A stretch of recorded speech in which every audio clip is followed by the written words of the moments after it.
Happy Halloween, everyone. During this time of year, of spooks and frights and spirits, there are very few things that are more scary than the series Velma getting a season 2. 2 seasons. Yeah, I made a promise I would review every episode of this show. And yes, I was fully aware at the time that when an animated series goes into production, season 2 is already being made before the first episode is released. I reviewed season 1 exactly 1 year after the first season was released. There was no trailers or announcements or any form of advertising for season 2, so I started to believe that the backlash to season 1 was just so great that they completely scrapped season 2. Unfortunately, they did not scrappy-dappy do it. That's why I waited a few extra months just to make sure that there's no season 3. The final episode of this show is Halloween themed, so that's why I decided to release this video in October. Before we begin, I just gotta say that right off the bat, season 2 disproves the theory of hate watching. If hate watching truly did make a show successful, then this show would easily get 3 more seasons. And they would have tried to milk the hate as much as they could with a new trailer and other forms of advertisement. Yes, of course, they released a trailer for this season, but it was only 1, and then they immediately released all 10 episodes. If they really wanted to milk the hate as much as possible, they would have released them 1 by 1, or at least 2 at a time like they did before. Even Warner Brothers wanted to just get done with this show as quickly as possible. Now, a lot of you might be wondering, why start on 2 seasons of a show before episode 1 is even released? Well, you see, if studios start on 2 seasons at the same time, they only have to pay the production staff for only 1 season of work, yet they can still advertise it as 2 separate seasons. Can you think of an animated show that has come out in the last 5 years that only got 1 season? Excluding shows that only got 1 season so far because they just came out, of course. After looking through all of season 2, I gotta say, it's certainly not as bad as the first one. I even found myself enjoying the show at times. I think the crew listened to a lot of the backlash they received, and for what it's worth, I think they polished this turd as much as they possibly could. Obviously, they couldn't just scrap everything they got started on, but for the little changes they made, I think they did a good job. Granted, season 2 is also worse in some other ways. The plot of season 1 was pretty straightforward, but the plot of season 2 just goes all over the place. It's extremely hard to follow. Plot points are constantly introduced only to be solved in less than 1 episode. Obviously, no matter how good of a writer you are, it's impossible to make a good follow-up to season 1. I've seen so many people try to make a good follow-up to Last Jedi, but they all suck. When you're written into a corner, all you can do is write on the walls. Season 2 of Velma isn't as bad as Ahsoka, She-Hulk, or Twilight. Obviously, you didn't click on this video because you want me to do a quick little recap of season 2. You're here because you want to watch me dissect each and every single episode. Season 2, Episode 1, The Mystery of Teen Romance. The episode begins with a white male sheriff being killed. Another thing Velma was right about. No such thing as ghosts. Hello? I gotta say, this show certainly knows its audience. 3 weeks ago, I caught... Please say a terminal illness. ...my first serial killer. Ah, dang it. Did the experience change me? Yes. I'm more confident in my mystery solving. Oh god, it made her even more insufferable. I know someone's out there, and if you give me 6 to 10 weeks to investigate, I'll figure out who. Say what you will about this joke, but it's still way more funnier than any fourth wall joke from She-Hulk. Unfortunately, catching a serial killer has taught me nothing about solving the mystery of teen romance. Well, duh. I mean, of course it didn't. Those things have nothing to do with one another. That's like saying, my degree in quantum mechanics taught me nothing about heart surgery. This is where the popular kids party in the woods. I give myself 10 minutes before I'm asked to leave. Wow, Velma, you're being awfully charitable to yourself. I would give you 1 minute before you're asked to leave. Now you go in first. I don't want to arrive as a couple. Base? It was practical. I didn't want you stepping on all the broken glass and used condoms out here. What a combination. Oh, Chad, I love you so much. Yeah, I love you too, Stacy. Let's do it on the broken glass. You told Norval you loved him right in front of me. And I've told you that was an accident literally 7 times. Not gonna lie, sometimes this show does genuinely get a laugh out of me. So I'm asking you to trust me that I told Norval I loved him on accident. Imagine doing something accidentally 7 times. Oh God, look! Velma and Daphne, of course, were the first people to come across him because it's a super convenient thing to happen for the plot to move forward. Again, it's like poetry, so if they rhyme. I gotta say, the person or thing who buried this sheriff did a pretty bad job. What do you mean you need me to exhume my mother's body. Seriously? I don't know what that means. It means I want to dig her up and make sure she's truly dead. Okay, to be fair, I didn't know what that word meant either. Seriously, when was the last time you used exhumed in a sentence? In horror movies, killers always return 3 to 10 times. Spoiler alert, she didn't return. Velma is just wrong. Cogburn's murder 3 weeks after I caught Victoria cannot be a coincidence. Spoiler alert again, it is actually a coincidence. Big shocker, Velma was wrong again. Velma, Victoria is dead. We saw her get impaled by a stalactite. I've also seen a picture of Victoria's original nose. She has the money to fix anything. Considering what we know from season 1, yes, it's entirely possible that Victoria's brain could have been removed from her body and put into a new one. As cool as that sounds, that's not actually where they're going with this, so Velma is wrong once again. The ghost of Norval's grandma has struck again. Fortunately, this time I'm ready. 'Cause Freddy's partnered up with another smoking hot white dude. Jesus. You know, I'm fine with shows that take jabs at white guys, but it would be very nice if these jokes were at least funny or made sense. And yes, Fred is going to be Catholic for about 2 episodes. Yeah, I thought this was going to be a thing throughout half the season, but they drop it pretty quick. By the way, in order to be a Catholic priest, you have to do at least 6 years of college. You know what? I'm going to be using that reaction from Fred's dad throughout this review. I can't have this town thinking ghosts commit crimes. You can say that again. Another minor spoiler, yes, ghosts are not real, and yes, they are committing crimes. So Velma was wrong for the 4th time in a row. Also, Velma should know that ghosts are real from season 1. By the way, we're introduced to a new character, and she has quite possibly the worst haircut I've ever seen. Oh my god, what is that? Oh my god! What is that? I got used to it surprisingly fast, but it's so distracting. I'm Amber, and I just moved here with my mom. Of course she was raised by a single mom. How else does she get a haircut like that? I'll be crying if I look like that too, bro. That's fucked up what they be doing to y'all. I ain't even gonna hold you, bro. I be saying that's fucked up like, bro. No offense to anyone watching this video who was raised by a single mother. I'm sure you all turned out alright. She's opening an occult bookstore in town. Oh, what? To be fair, Velma gave the exact same reaction as I did. I was in a band called the Hex Girls. If I was a Scooby-Doo fan, I would be like, no, they ruined another character. But I'm not a fan of Scooby-Doo, so I don't really care. But you look so cool, Amber. If Velma says you look cool, you know you look lame. The universe is a mysterious place. And what's cooler than helping people find answers? The universe is not mysterious. It's governed by physics. Classical or quantum? Both. But the classical model can't support quantum theory. Okay, yes, so technically that's mysterious, but... But nothing. If physics doesn't have all the answers, why not at least consider other ideas?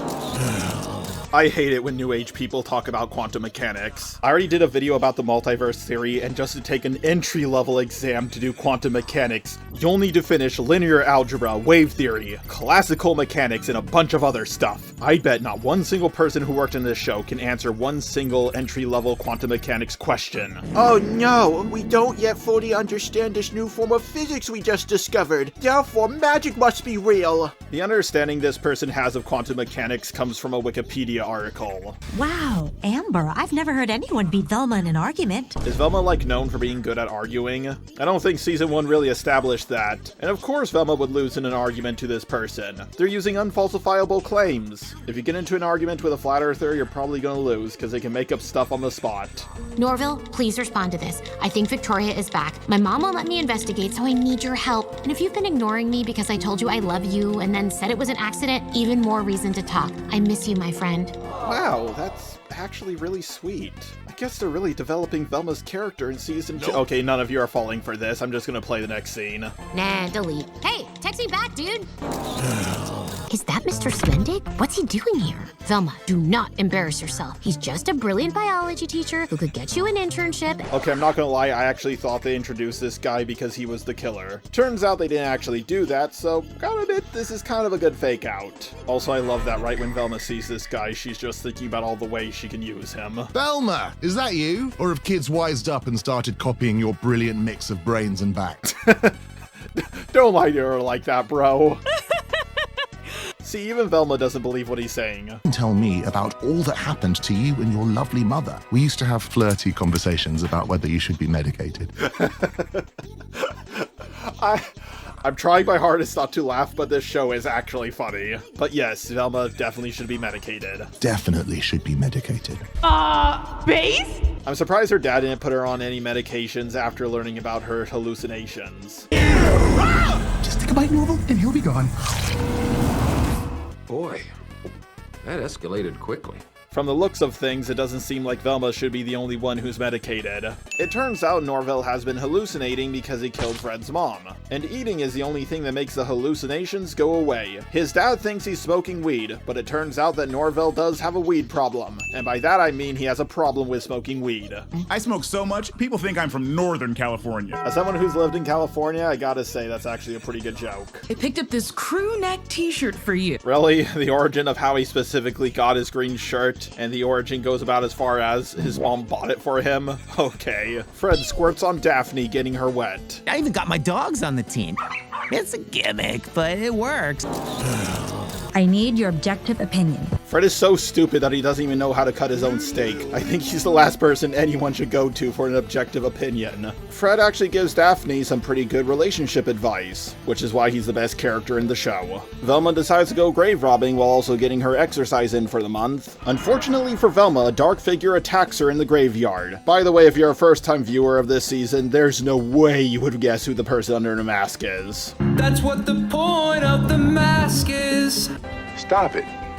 Get some help. The twist makes absolutely no sense and there was no build-up to it. You're probably wondering, why is this person attacking Velma at the graveyard? Well, there's actually no reason. No reason at all. Fred's mom is truly dead. Velma digging her up would have changed nothing. The killer appears to drop a shoe, but surprisingly this is not a super convenient thing that happened for the plot to move forward. Believe it or not, the shoe pretty much leads to nothing. Oh, and by the way, the killer didn't just drop one shoe, but two shoes. I mean, I heard of getting your socks knocked off, but this is ridiculous. Velma's mom doesn't want her doing any more mystery solving, even though last time Velma tried to solve a mystery, it saved her mother's life. Can't believe I'm saying this, but Velma is absolutely in the right this time. Sorry, my mom is watching my every move, but she's about to realize her nicotine gum isn't in her purse, center console, or bra.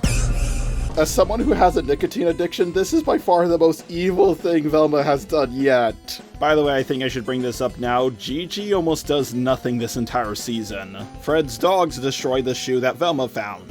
Well, maybe I'd be more sympathetic if you hadn't tried to my mom last night. Base?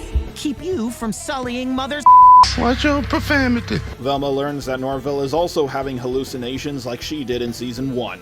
Then Velma learns that Norville has the other shoe of the person who attacked her at the cemetery. Norville explains to Velma that he wanted to help her while she was getting attacked, but unfortunately for him, he was hallucinating. The witch girl with the bad haircut is living with Daphne. This was the moment I realized, yep, she's Gigi's replacement. Day was Cogburn's funeral? That's weird. We didn't hear anything about it. Someone didn't want us here. Well, to be fair, To be fair. Well, to be fair. I don't think most people want you anywhere, Velma. Oh, God. Okay, I'm not gonna lie, when I first saw this episode, that jump scare actually did work on me. Also, it's pretty base that Fred was trying to stab Velma, further proof he's the best character in the show. Anyway, Cogburn's body was missing from his own funeral. That's not unusual. They have to fix up the body before they put it in the casket. Ghosts aren't real. Until the truth comes out, I will be on the warpath of revenge. Oh God, it's the ghost of Sheriff Cogburn. Hide! Okay, so it turns out that Sheriff Cogburn isn't alive. It's actually his twin brother who sounds just like him. We're identical voice twins, the rarest and closest of all twins. I have to explain this to people who haven't seen the show, so you're not all asking me, wait a second, how did the sheriff come back to life? We demand you leave. This is official police business, meaning we can sit on it for years and keep it from the public. No! Okay, not gonna lie, that's pretty good social commentary.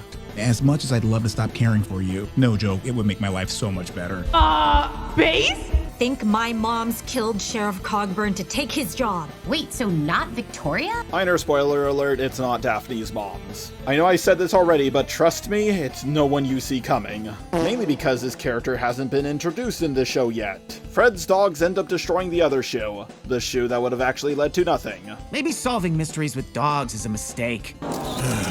Daphne, Norville, and Velma decide that they're going to investigate Daphne's moms. Politics is all luck. I never would have become mayor if my opponent hadn't drowned in my bathtub.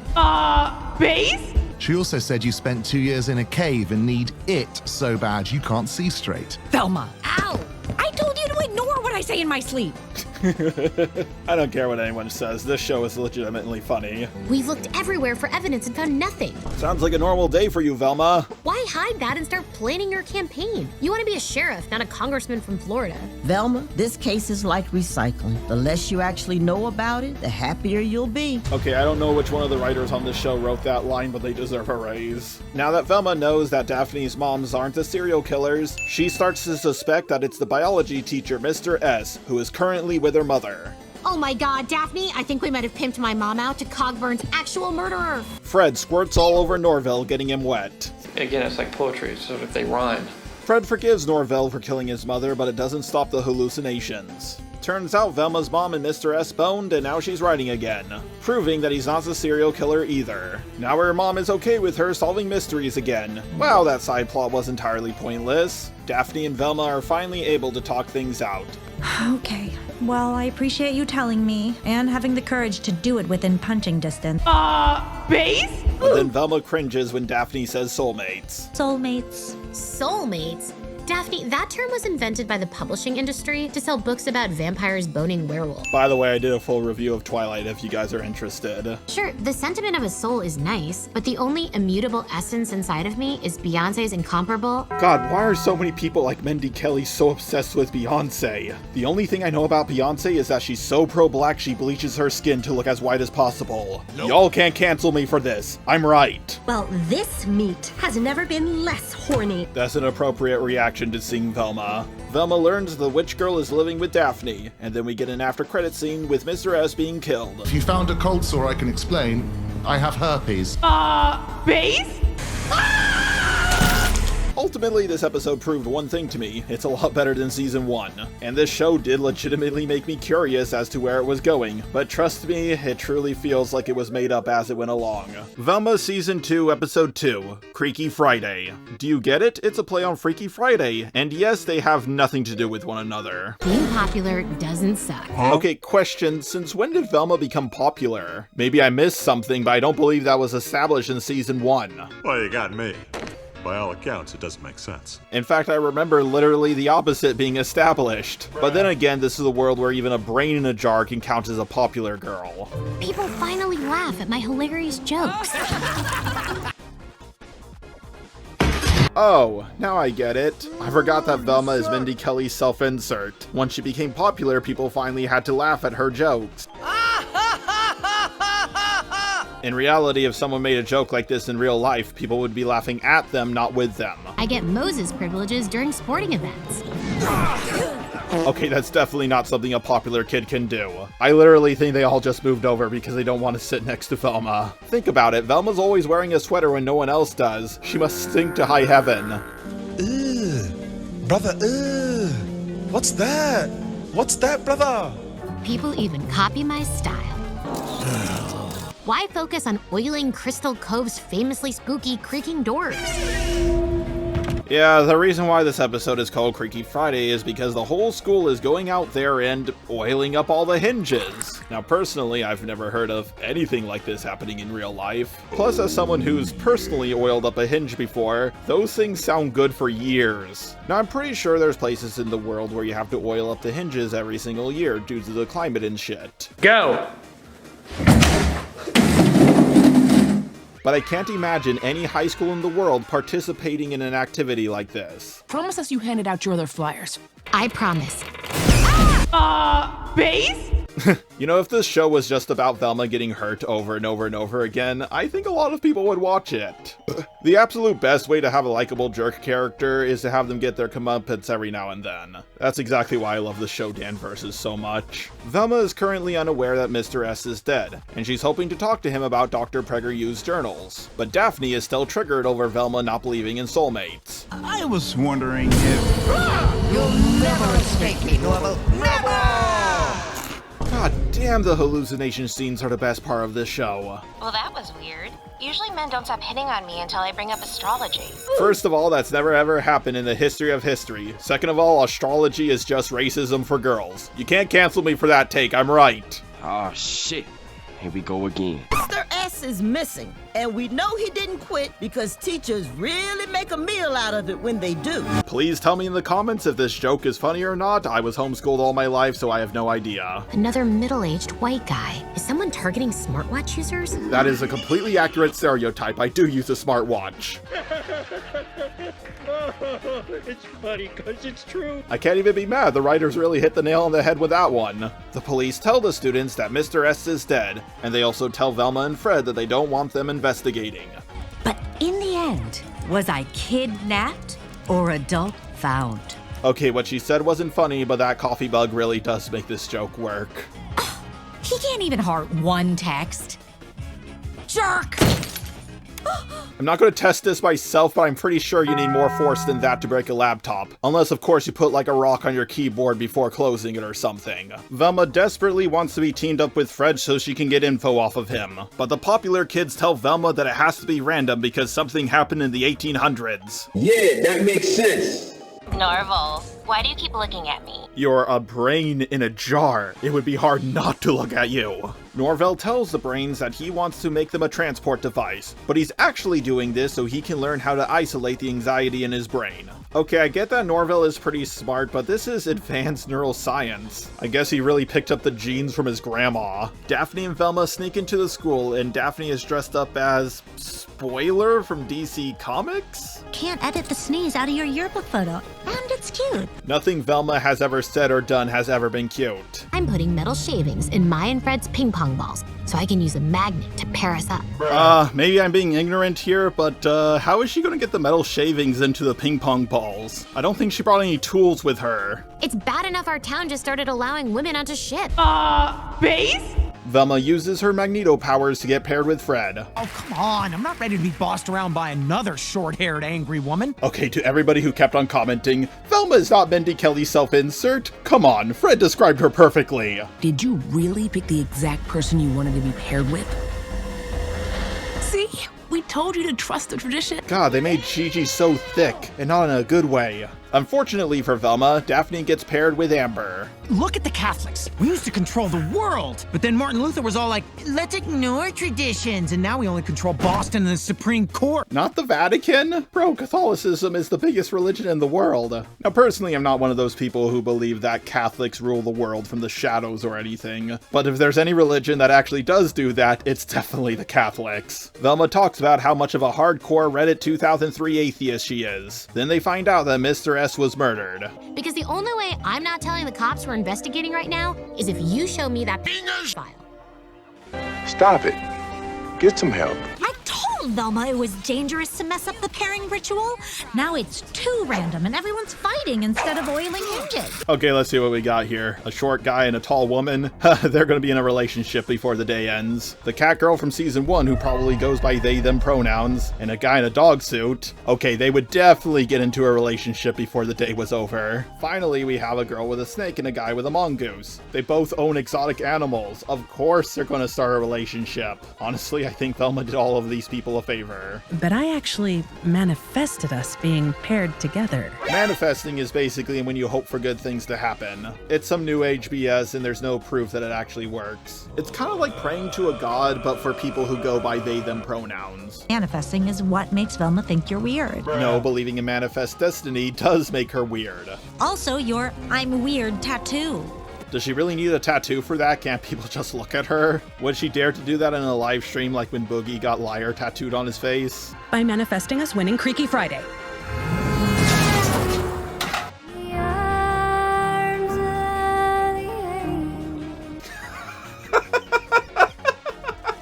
If the show ended right there, it would be absolutely perfect. I mean, that is a really nice, not at all, totally messed up shrine to your mom on a dog crate. Yeah, or employee crate, depending on mother's mood. God, Fred's mom was into some kinky shit. Regardless, a real upside to being Catholic now is knowing she's in a better place. Unless she was Catholic like you would believe that she was in a pit of eternal suffering. As far as I'm aware, she didn't convert to Catholicism or any Abrahamic religion. Fred shows Velma a picture of a guy in a ghost costume. He or she was the one who stole the journals of Dr. Purdue. Fred got the picture because someone anonymously hired him to find the killer. Shh, listen.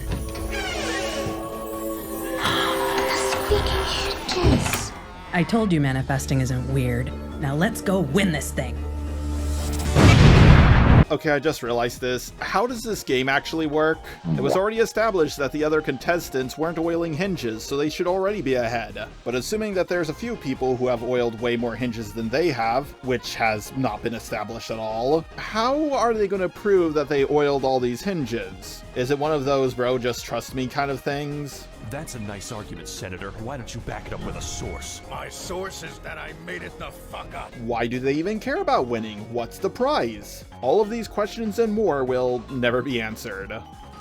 No, you're right. This is what I need to finish my book. I always thought that's what you needed to raise your daughter. Velma and Fred managed to track down the ghost costume. It's, at the costume shop, because where else would it be? Put your relic away before someone develops yet another TV show about a believer and a smoking hot skeptic. I mean, Fred is a believer, but Velma definitely ain't a super hot smoking skeptic. Are you kidding? This only makes my faith stronger. Real faith is knowing something's true even when it's verifiably false. Like Mindy Kelly having faith in this show being a success.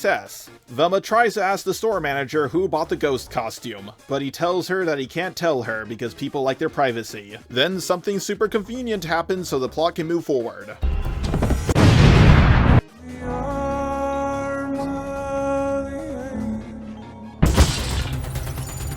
Norville? I know every hacker is sick of how hacking is portrayed in the media, but still, this is way better than the hacking in Ahsoka. Oh my god, that's where I remember the costume from. Wow, that's actually a pretty good callback to season 1, and something that the audience could actually figure out on their own. Don't know how Velma didn't remember that costume, but whatever. That's over 50 doors, but it's not enough to win. How do you know that? Are you guys like in a group chat? Are you keeping score? How does this game work? Deep breaths. And... How would you two like to come? Well, this show got really dark really fast. To the basement with me. I have some things that need lubricating. Hey, yo, what the fuck? Oh god, did they hire me as a writer on this show? I don't remember that. I gotta stop drinking so much. Wait, are we in a morgue? Yes. Welcome to your final resting place. Eventually, he meant to say your final resting place, eventually. I'm so sorry. Everything he says is so unintentionally creepy. Yep, these are all jokes I would totally write. Whoever actually wrote these lines totally deserves a raise. Oh god, please don't let it be Mindy Kelly. Now Daphne and the Witch Girl have a whole bunch of hinges to oil. I guess they're super comfortable being around a whole bunch of dead bodies. Norville, in just a couple of hours, figures out a way to isolate the anxiety in his brain, and he also builds the brain's a transport device. Yeah, this character got way too smart way too fast. Norval, this is amazing! We'll never question a guy's motives again. Okay, never mind. I think I spoke a little too soon. That transport device is terrible. It's way too top-heavy. As soon as they try to turn a corner, they're gonna fall over. And then we get the absolute best scene in the entire show. What? No, I didn't! Oh, God! You didn't kill Conway, but you did kill me. And I'll never let your brain forget it, Norval. Help! Help! I'm opening! Apologies to the editor who had to edit out all that gore. But yeah, the animation in this scene is just mind-bogglingly awesome. Could you just imagine an animated series based off the Cthulhu mythos entirely done in this style? So that's why her journals were missing from my mom's cold case file. Yes! I used the costume to hide my identity from the security cameras and stole the journals when Cogburn went to the bathroom. Norville just stole police evidence from a police station as a black man. Yeah, this guy's absolutely badass. He'll need a lawyer, not your dad. A good one. Base? If he was gonna snap and kill anyone, it would obviously be me. Well, she's not wrong. God, this show keeps making me laugh. This is why I actually like Velma Season 2 compared to all the other bad woke shows I've reviewed so far. What was up with that? That was so random.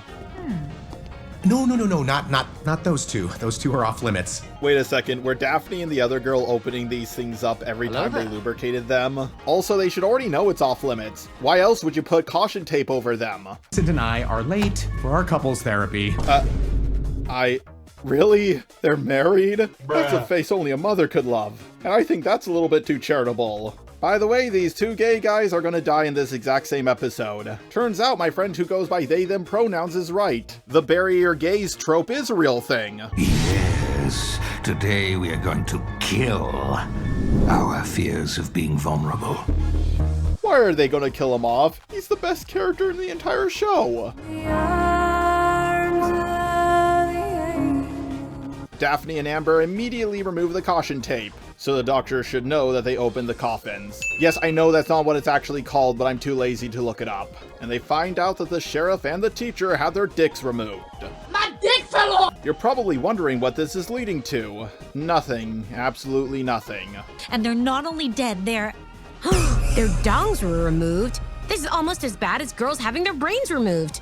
Almost. At least the girls having their brains removed led to something. This doesn't go anywhere. Ooh, whoa, hey, whoa, TMI. Fred, shut up. You have a little baby dick. Oh my god, do you really want to have a deep conversation about our feelings right now? Yes. Fine. Punch it, Fred. Base? Velma's mom starts to talk to Fred's dad, and they quickly get the hots for one another. This photo was taken the night of Cogburn's murder. One of your officers sent it to Fred.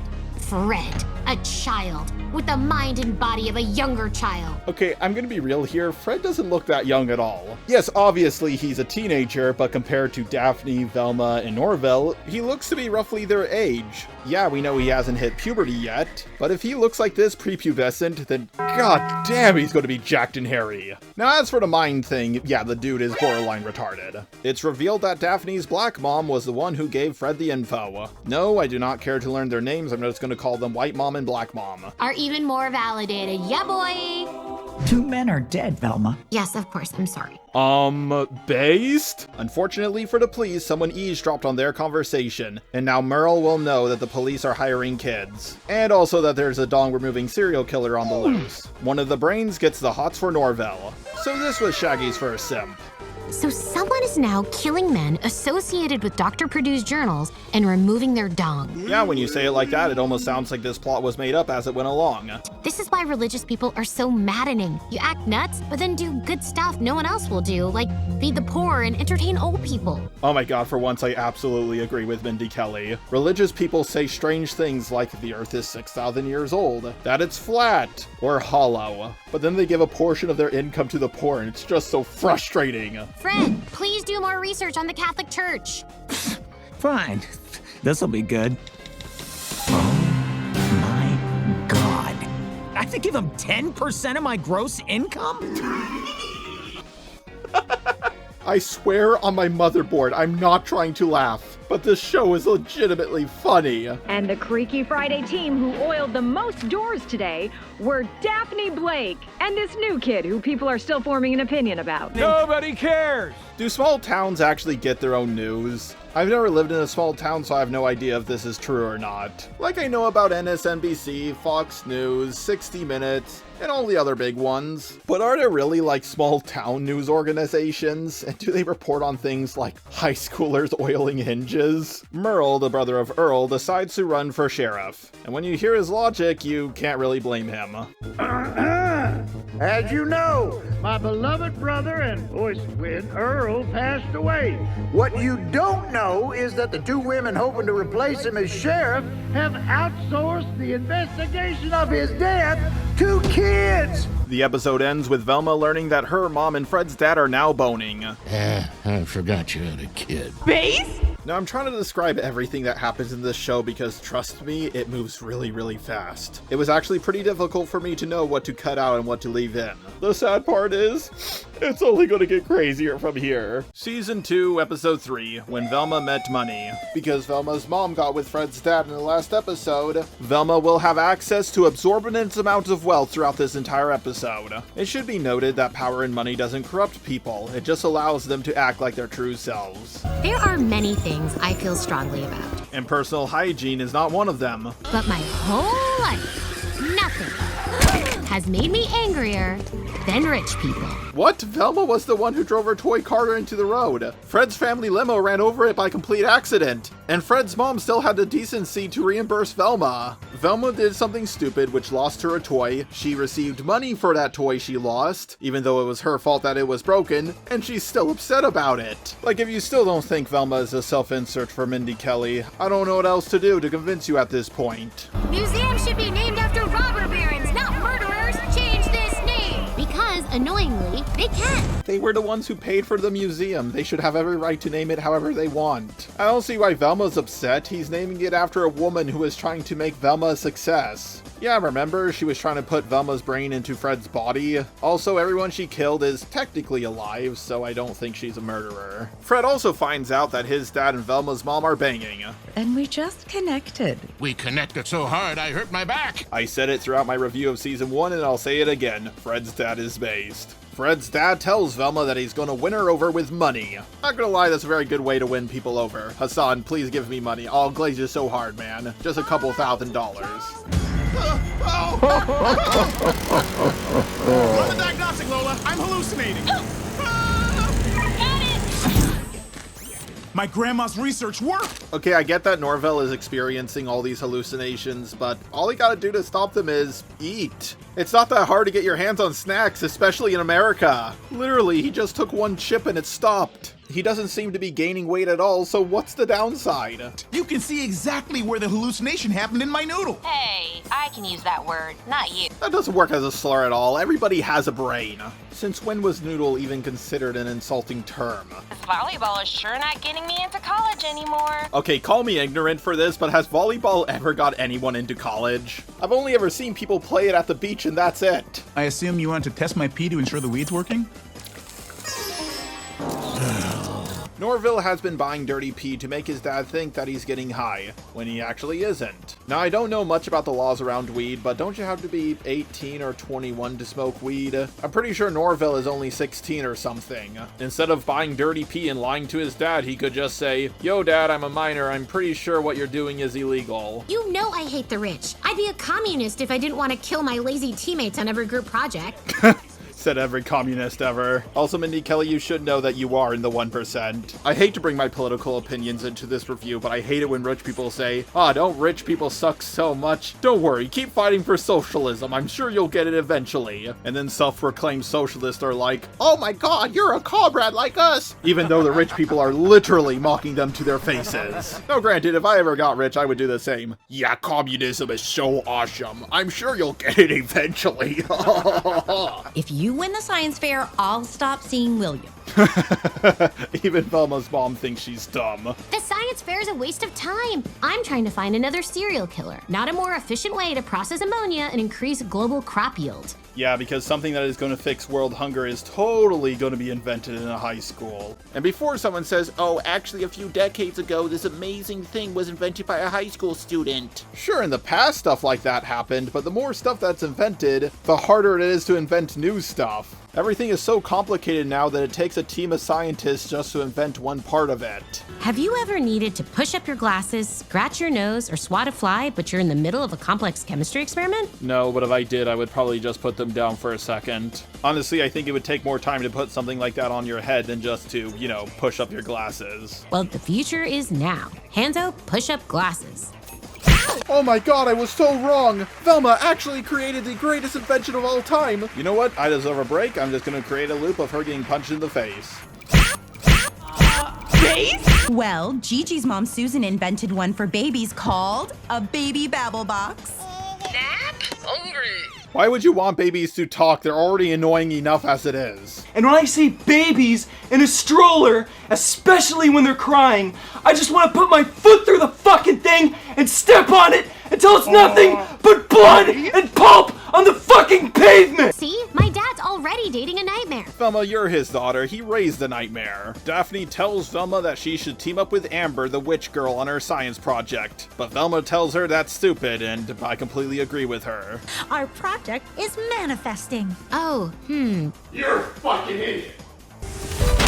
Honestly, that's how I would react to seeing Velma. It turns out that Norvell's dad is the one judging the science fair now that Mr. S is dead. And Norvell's dad took the job because he's, I don't know, in debt to the mob or something. He says it's because of all the weed he bought his son, but I don't know, weed is not that expensive. But wait, not to sound like an East German swim coach, but if I get you some pee to pass his drug test. I do not know what Velma is referencing, and I don't care to know. Please don't explain this joke to me in the comments. But in all seriousness, Velma getting Norvell dirty pee is just such a weird plot line. I'll give this show credit for one thing. The plot is something I've never seen before. The one time I got high, I was convinced a dog was talking to me. Huh? Oh God, Hanzo, no! You know what? I changed my mind. Hanzo is my new favorite character. Velma is stealing everything from Fred's dad's limo because of course she does. But I knew you'd get excited about science again. Soon you'll be like... I can't think of a famous woman scientist. Mary Curie, the woman who discovered radiation. Katherine Johnson, the woman who did the math for NASA, helping them get to the moon. I can't believe I'm saying this, but I think I outwoke Velma. And now I'm just picturing Einstein with boobs. That is the hottest thing I've ever heard in my entire life. Enjoy a rich man using his wealth to distract us from the atrocities of his family. Velma is complaining about a guy while stealing stuff from him. Oh my god, she's like my girlfriend. Oh, I'm joking, honey. I love you. That was a joke. Daphne! Hey, Amber. Oh, this is your mom's place? Wait, what does that sign say? Grand opening and going out of business sale. Most successful new age store ever. Newsflash everybody who believes in magic or psychic powers. If you actually had them, you wouldn't be broke. Wicca is just like any other religion, except less hating gays. Oh, come on now. That's the best part about being religious. But just FYI, I still think all rich people are evil. Way to call yourself out, Mindy Kelly. I've taken a note from the numerous musicals depicting a plucky but downwardly mobile young woman. Is that a new politically correct term? Downwardly mobile. Then we get a musical number which comes out of nowhere, and no, it does not sound good at all. Here's a robot that thinks you're clever. No! They know about my review. They're calling me out. What they're saying about me is slander and defamation. I do not agree with this. Even Karl Marx couldn't resist a waffle. Truly, the weight of Velma's heart is through her stomach. My pronouns are diabetes, and my diet is cavities. Obesity. Also, Karl Marx was a very wealthy man. Fred shows up complaining that his mother is dead and that his dad is replacing her. And Velma gives into temptation because of course she does. Velma is like any bread tuber who made too much money on Patreon. Velma's mom tries to connect with Fred, and she tells him that she's going to help him with his science fair project. And I have always wondered where toast comes from. My hypothesis is the kitchen. Fred is just so lovably stupid. Also, I'm going to be honest here, Fred figuring out where toast comes from is way more scientific than Amber and Daphne trying to manifest things. Imagine strawmanning your opponent as much as you can and they're still smarter than you. Velma enjoys having extravagant wealth, and for some reason she gets a shiny version of her sweater. I'm in today. Focus is the key that would never go away. So let me get this straight. Fred's mom runs over Velma's car accidentally, but Velma makes sure that this kid's car is run over. Fred's mom gives Velma some money. Velma doesn't give this kid anything and just laughs about it. There's no way they did not intentionally write this main character to be the most unlikable character of all time. Velma gives Norvell the dirty pee. Unfortunately, it's not the dirty pee, it's something else. Fred bonds with Velma's mom. So we wrote, "Find the killer" on a piece of paper, sealed it in this envelope, and spent 10 minutes each day visualizing his discovery. That is the dumbest project here, and I just ate Fred's project. Oh my god, I swear I was reviewing this episode on the fly. I forgot they made the exact same point as I did, about Fred learning where toast comes from being smarter and more scientific than manifesting. Norvell didn't want to smoke weed so badly that he literally fried his own brain. Despite Norvell creating one of the greatest scientific inventions of all time, his dad can't let him win the science fair, because apparently the mafia runs the school, and if Velma doesn't win, Fred's dad won't pay them. But isn't Velma on the same team as Norvell? If Norvell wins, then Velma wins. So it's a win-win for literally everyone. Once again, the writers literally forgot the rules they wrote just a few minutes ago. Velma Dinkley! What? How? I didn't enter. Velma, you were entering in with Norvell, remember? That's why you were getting the pee for him in the first place? Oh my god, they got the brother of Mike Tyson in this show? Neil, how bad were your medical bills that you had to take a gig like this? Did Mindy Kelly blackmail you or something? It means so much to me and my partner, the Moose Drunkie. And now everyone hates me. I mean, didn't they all hate Velma before? You don't want to be like this. If I could kill it, I would. Velma, being hated is a huge part of being rich. Yeah, Mindy Kelly wrote that line 100%. Mindy, you're not hated for being rich. You're hated for making the show. Well, I'm not rich, so if people are gonna hate me, I wanna earn it. I think Velma has earned it more than 99% of people throughout all of history. Originally, I was going to say everyone throughout all of history, but then I remember people like Hitler and Hassan Piker exist. I bailed on the team I was supposed to work with because I didn't know money would make me forget about my friends. Even though I was warned by, like, every movie. Okay, she didn't, like, bail on her team with Norville until, like, she showed up. So officially, on paper, she was still on a team with him. That machine is getting a little handsy with Fred. Fred and his dad hug because they're the only two characters with any form of development. Prove manifesting works. Maybe even win Gigi and Olive over. But it did work! Look what else was in the envelope! Ah, a coincidence happened. I wanted something to happen, and it did happen. Therefore, magic must be real. Would you like to learn some real witchcraft? Oh no, Daphne is gonna become a Satanist, and they're gonna summon a demon from hell. And that demon is gonna end up being Scooby, I just know it. Minor spoiler alert, that doesn't actually happen. Hard to say, as I 100% don't give a shit. I found my new meme. I'm 100% making that a meme for my channel. Huh? Norville, how did you get these journals? How do you think? I dressed up as a ghost and stole them from the police station. What? Yeah, it turns out removing Norvell's anxiety also removed his empathy altogether. This will be relevant for like most of the next episode, and then it will never be brought up again. Everybody gets the tension because that's what the 4th episode needs to be about. Oh yeah, and there's also a dead body in the sewer, and we still don't know who the killer is. We're already 3 episodes in, and the plot feels like it just barely started. Yet it simultaneously seems like the plot is moving super fast. So that was episode 3. I gotta say, it's the worst one so far. And we still have another 7 or 8 episodes to go. What's great about best friends is that they know the real you. Are you sure I'll like Beyonce? Okay, you know what? I'm just gonna ask this to all the left-leaning women in my audience. Why do you love Beyonce so much? Not saying that you all do, but for the ones who do, why? Why? Why? Why? I usually only listen to public radio theme songs. Yeah, and I only listen to anime and video game soundtracks, but you don't hear me announcing that to the world. Wait.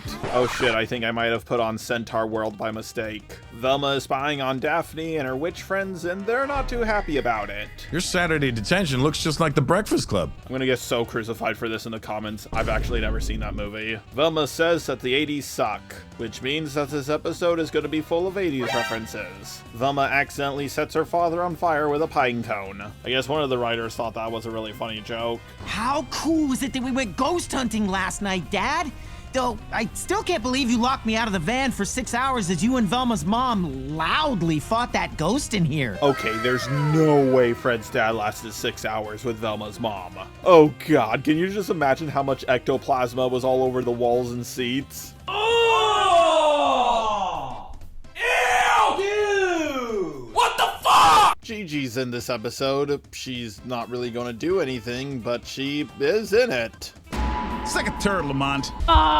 Base? Velma's dad takes a trip down memory lane, recalling what it was like to be in high school. I need to explain this to you so you don't get confused later. But the popular clique has already absorbed a mouthy nerd and brains in jar. Yeah, it almost seems like it makes no sense for the popular kids to be hanging out with things like that. Like the brain I can understand, but Velma, no, she shouldn't be with the popular kids. See, as your guidance counselor, it's my job to monitor your well-being, which I do via our school's closed-circuit camera system. What? Principal Rogers said those are for a Japanese reality show called Unsafe American High School. First of all, now I see why Velma was sent to this school. Second of all, that joke does not work on any level, like, at all. As far as I'm aware, there's no Japanese show where they show camera footage from American high schools. This doesn't work as a joke or social commentary on any level. There's some payoff at the end of the episode, and it's just so unfunny. I know it may seem like I've been laughing at every single joke in the show, but trust me, I've only been laughing at the ones that I find funny. For every funny joke there is, there's like a dozen bad ones. There's definitely at least one good writer on this show. Granted, if there was a reality TV show which had the possibility of Velma getting vaporized by an electrical box,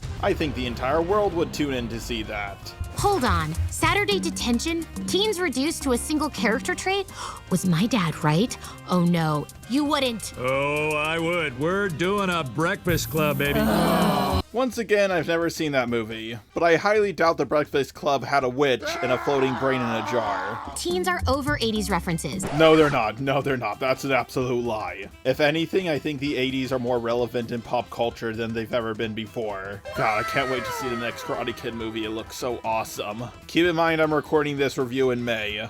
And yet, every time pop culture tries to move forward, you get shows like this and She-Hulk and Ahsoka. This is why we haven't moved on from the 80s. The new stuff you are giving us is just not good. The problem with trying to get things to progress is you have to ask, well, where are we progressing to? Huh? Nobody cares anymore! Yep, just found a new meme I'm going to be using. Daphne and Velma go to the bathroom. Maybe we'll get a callback to that classic flushing joke from episode 1. I'm not that mad. Wait, really? I came in thinking you might cram me in the tampon dispenser. Honestly, Daphne, you should take Velma up on that offer. That's just it. Being popular is all about power and domination. Oh my god, Daphne just described the commentary community perfectly. You guys can't cancel me for that take, I'm right.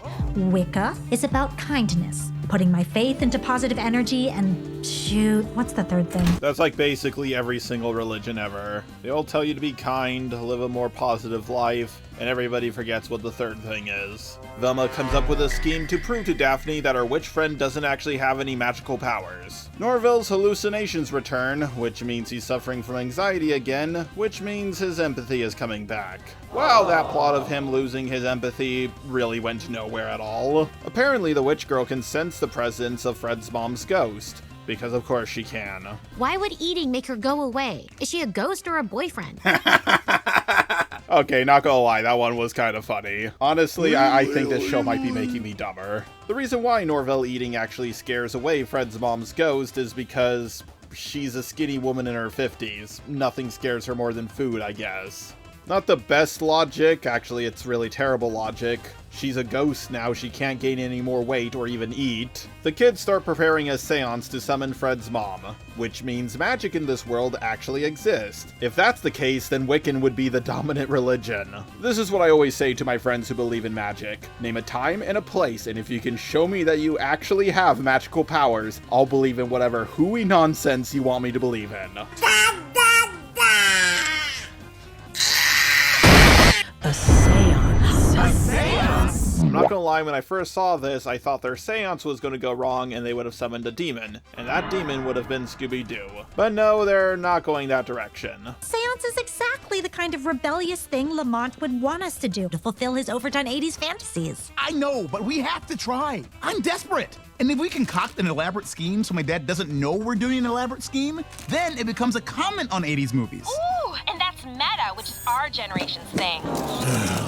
You know, I have to say, there has to be effort behind this show. The writers are clearly putting as much effort in as they can to make this the worst written show of all time. I said this before in a few of my reviews, but my roommate has this theory that Hollywood writers are intentionally writing things bad with the hope that it will mess up ChatGPT and other forms of AI writing tools. That way, AI will never be able to take their jobs. There's no hard evidence proving this theory, but if it is true, then it explains just about every single big TV show and movie that came out in the last 5 years. I think I speak for everyone when I say we need a green screen of that. I was trying to make a peephole into the girls' showers. It got stuck in the wall. Oh, so when women do it, it's fine, but when I try to do it, I get a class action lawsuit.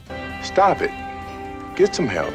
In order for the seance to work, they need to use something that belonged to Victoria. And for some reason, it can't belong to marginalized people. Yeah, that makes sense. Can you get goat blood? Yes, actually. There's a ton of it in the cafeteria. Perfect. Okay, so I get that the joke is, haha, cafeteria food is so bad, but goat actually doesn't sound like it would be too bad. I've never eaten goat meat before, but I'm assuming that it would taste kind of like lamb. We cut back to Velma's dad, who's still enjoying his flashback. I got something that's gonna blow your mind, and chicks supposedly go crazy for it. You ever heard of law school? I mean, it worked for Saul Goodman. He went to law school and chicks digged him for it. What's incredible is how you ever had enough testosterone to sire a child. Damn! JK, I was just checking that my empathy is fully back. And it is. I can't believe I said that. Oh God, I'm gonna be sick. Yep, the whole plotline of Norvell losing his empathy came out of nowhere, led to nothing, and it's now over and will never be brought up again. Talk about a big-lipped alligator moment.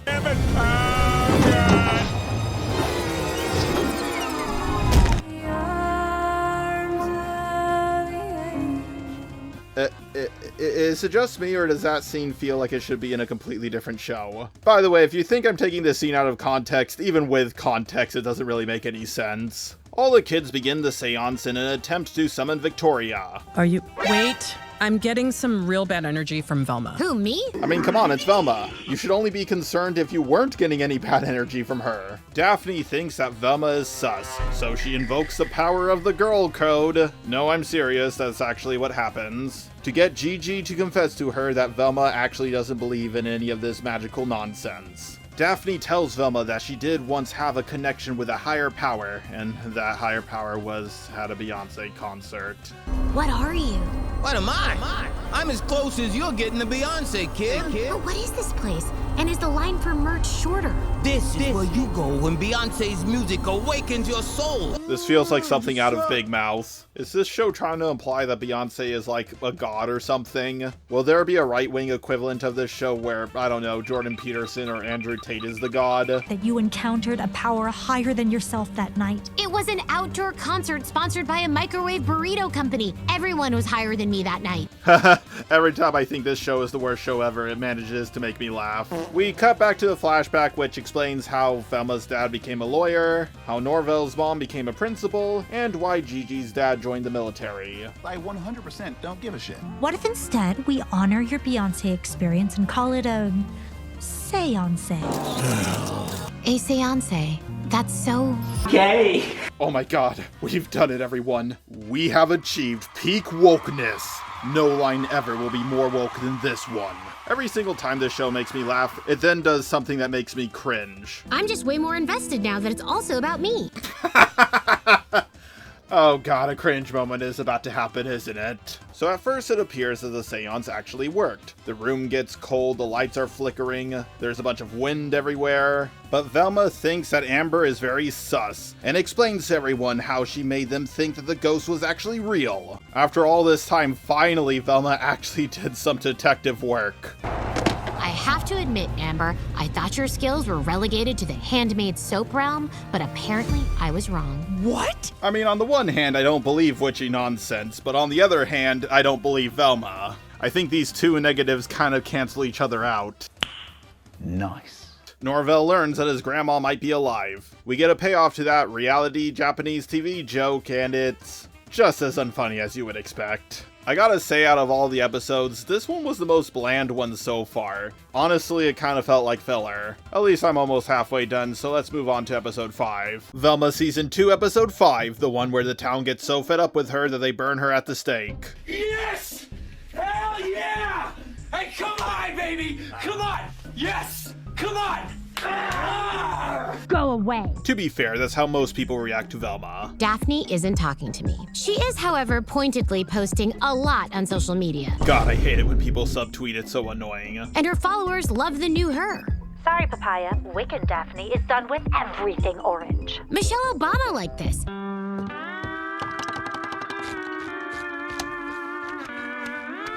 You know, there are moments in my reviews where I just have to stand up and walk away. Maybe I'll smoke some weed and go for a swim. Maybe I'll do some Molly and touch some grass. Moments like these happen when a show or movie says something so unbelievably stupid and nonsensical that I just need a break.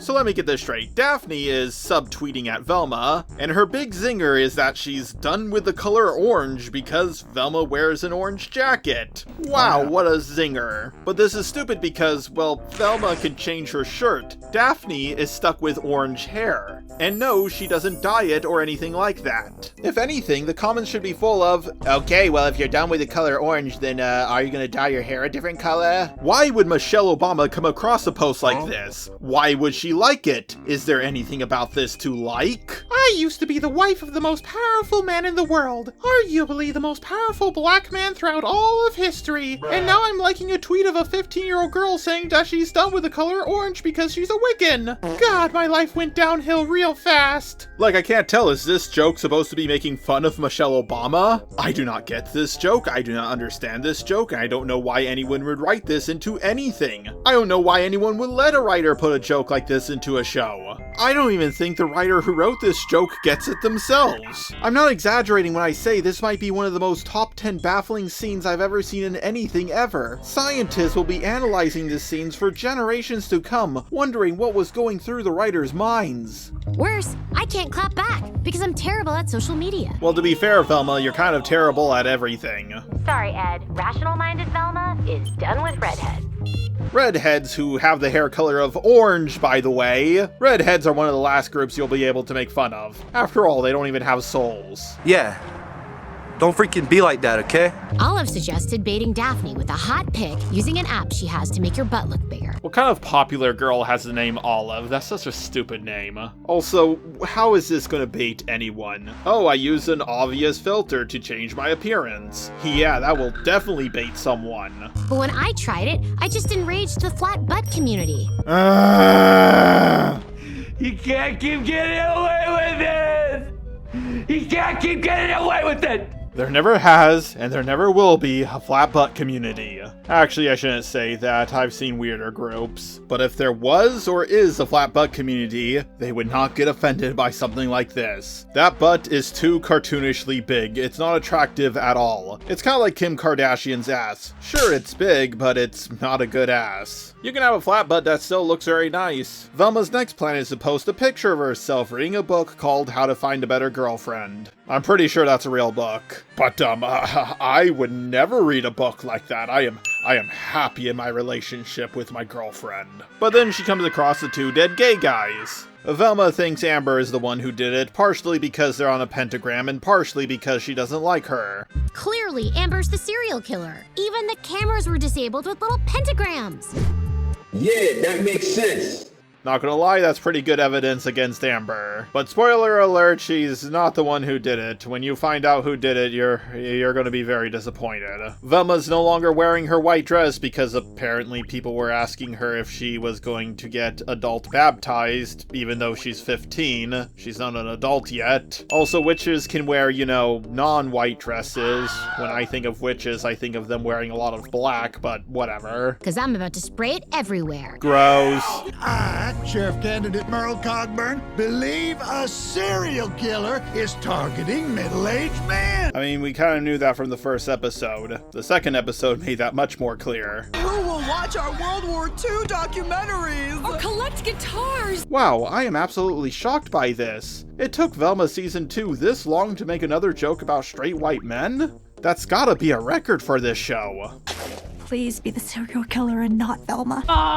Base? Daphne? Norval, what are you doing here? I was saying goodbye to the trash. Aw, he's here to say bye to Velma. Norval and Daphne go on a trip together to find out if Norval's grandma is still alive or not. I don't feel like I'm a witch or a popular girl. I don't know who I am. Oh, sweet Mother Teresa on a Mercedes bin. That is absolutely terrifying. Can you imagine just waking up to a face like that? This woman, I forgot what her name was, tells Velma that she needs to come home because she thinks she found out something about the murders. Hearing about the murders made me realize life is short. When you're rich and find someone you care about, you lock them down ASAP, so you have legal leverage if they ever want to leave you. You know, I take it back. Fred's dad is not based. He's an absolute Sigma male Chad. She's a middle-aged single woman. I believe they turn those into glue. You know what? I changed my mind once again. Sigma male Ubermensch Chad. As I was working out here last night, I heard witchy cackling coming from Daphne's backyard.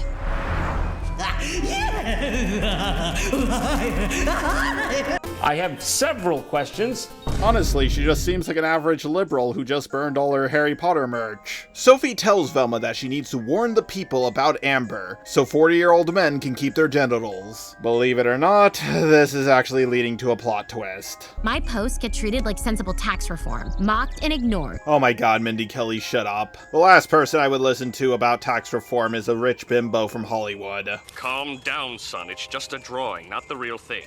Plus, you've already caught one serial killer. People will listen to you about this. Okay, I'm posting pictures of Amber, their mom's bookstore, and the crime scene, but I promise you nothing will happen. Oh no, Velma's becoming a drama YouTuber. She would still be more likable than half of them. You can't cancel me for that take, I'm right.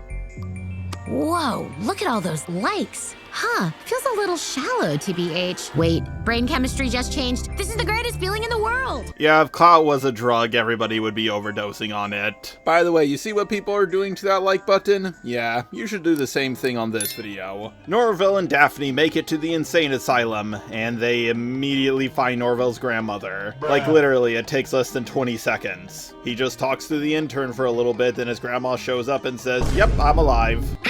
What was with the detail on Norville's vein? You guys saw that, right? The animation budget, like, quintupled for that one little scene. I don't know who animated those couple of frames of animation, but they clearly have way too much time on their hands, or they're not getting paid enough. Oh my god, 3,000 likes and counting. Any more and I'll have to start a lifestyle brand. 3,000 likes? Wow, that's still less than the tens of thousands of dislikes that the Velma trailer got. I can't even find the original one anymore. I think it was taken down off YouTube. Thanks to you, I'm going to be burned alive! Base? Wow, I can't believe it. Velma actually did something good for once. They have an alibi. They were with us all night. What? Why wouldn't you just tell me that? Same reason anyone keeps anything quiet. For plot convenience. Thank you for forming this angry mob on such short notice. Do you think this is what Mindy Kelly said after the first Velma trailer dropped? The police try to get Velma to cool down the crowd. Even though they're police officers, it's kind of their job to deal with angry mobs. They're not going to listen to us, Velma. Of course not. You're women. They're an angry mob, they're not mad. It turns out that Norville's grandma is still doing scientific experiments on brains. Also, I just realized the intern kind of looks like a Rule 63 version of Arnold from Magic School Bus. Please let this be a normal field trip. With a friend? No way! Velma makes a request to Fred to use his white male privilege to calm down the mob. Yeah, that makes sense. And if the mob burns Amber, Daphne might think it's somehow my fault.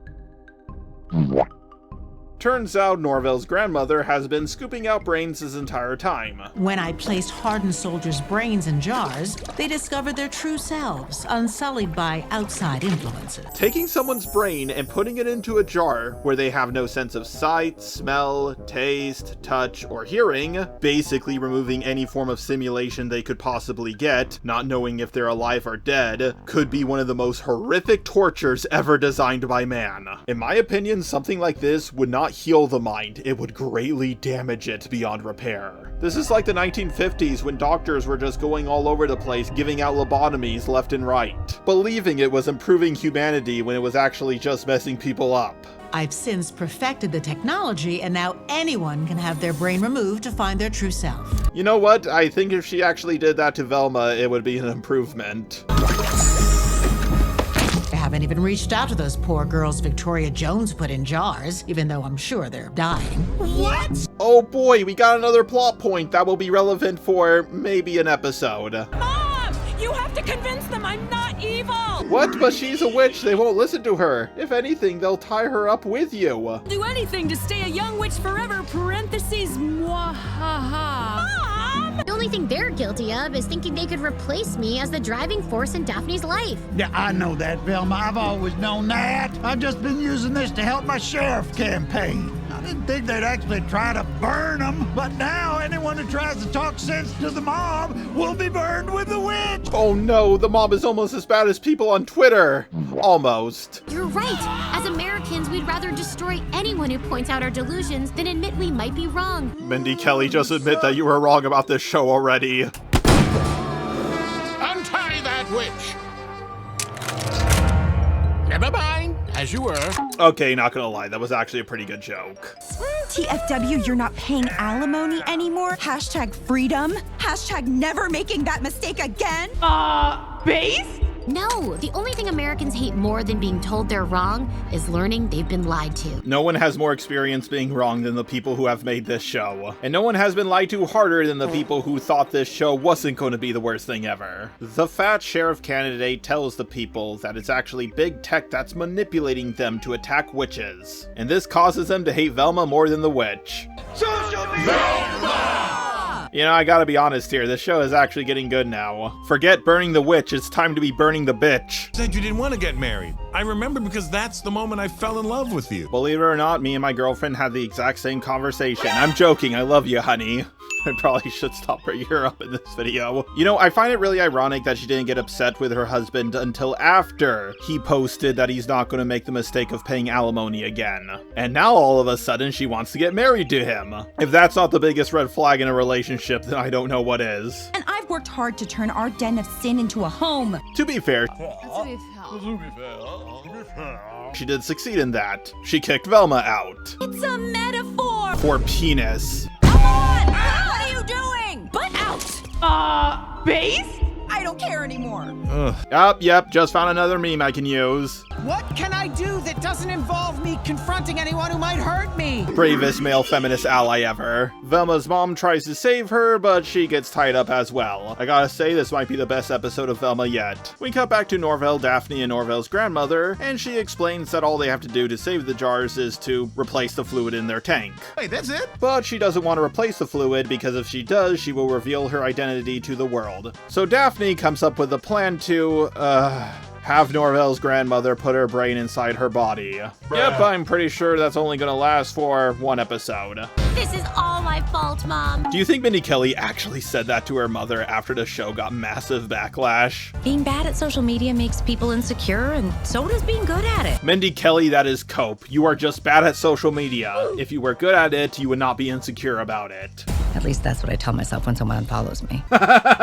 Okay, never mind. That was actually a pretty good joke. So remember that one scene where Velma was talking about that app that increases your butt size? Well, it turns out that scene was actually relevant to the plot. You serious? Velma, who somehow still has her phone, uses the app to increase the dick sizes of all the men who were murdered. And after she posts it, everybody decides to check out her post, even though they all hate her. Velma, is this post true? That all the victims were better endowed than a public broadcasting service? Okay, first of all, I thought you guys didn't believe Velma anymore. That's one of the main reasons as to why everybody is burning her at the stake. Second of all, come on, those are obviously photoshopped. The killer is only targeting men with huge dongs. So if you don't have a huge dong, stay here as long as you want. You're fine. Everyone will just know you have a small dong. Okay, this makes absolutely no sense whatsoever. The reaction from all of them should be, no, I have a huge penis, that's why I'm staying out here and killing Velma. I'm in more danger than I've ever been before, making me more afraid than I've ever been before. The only people who would leave this mob are people with small penises because they have nothing to fear, but the people with big dongs would stay in this group because they would have safety in numbers. Velma's entire plan would actually make things worse for her. However, Velma's plan, of course, works even though it doesn't make any sense. Also, another thing, even if this logic does work, they could just, I don't know, burn Velma at the stake and then leave. Velma decides to take a selfie of herself with her glasses off, and this somehow starts a fire.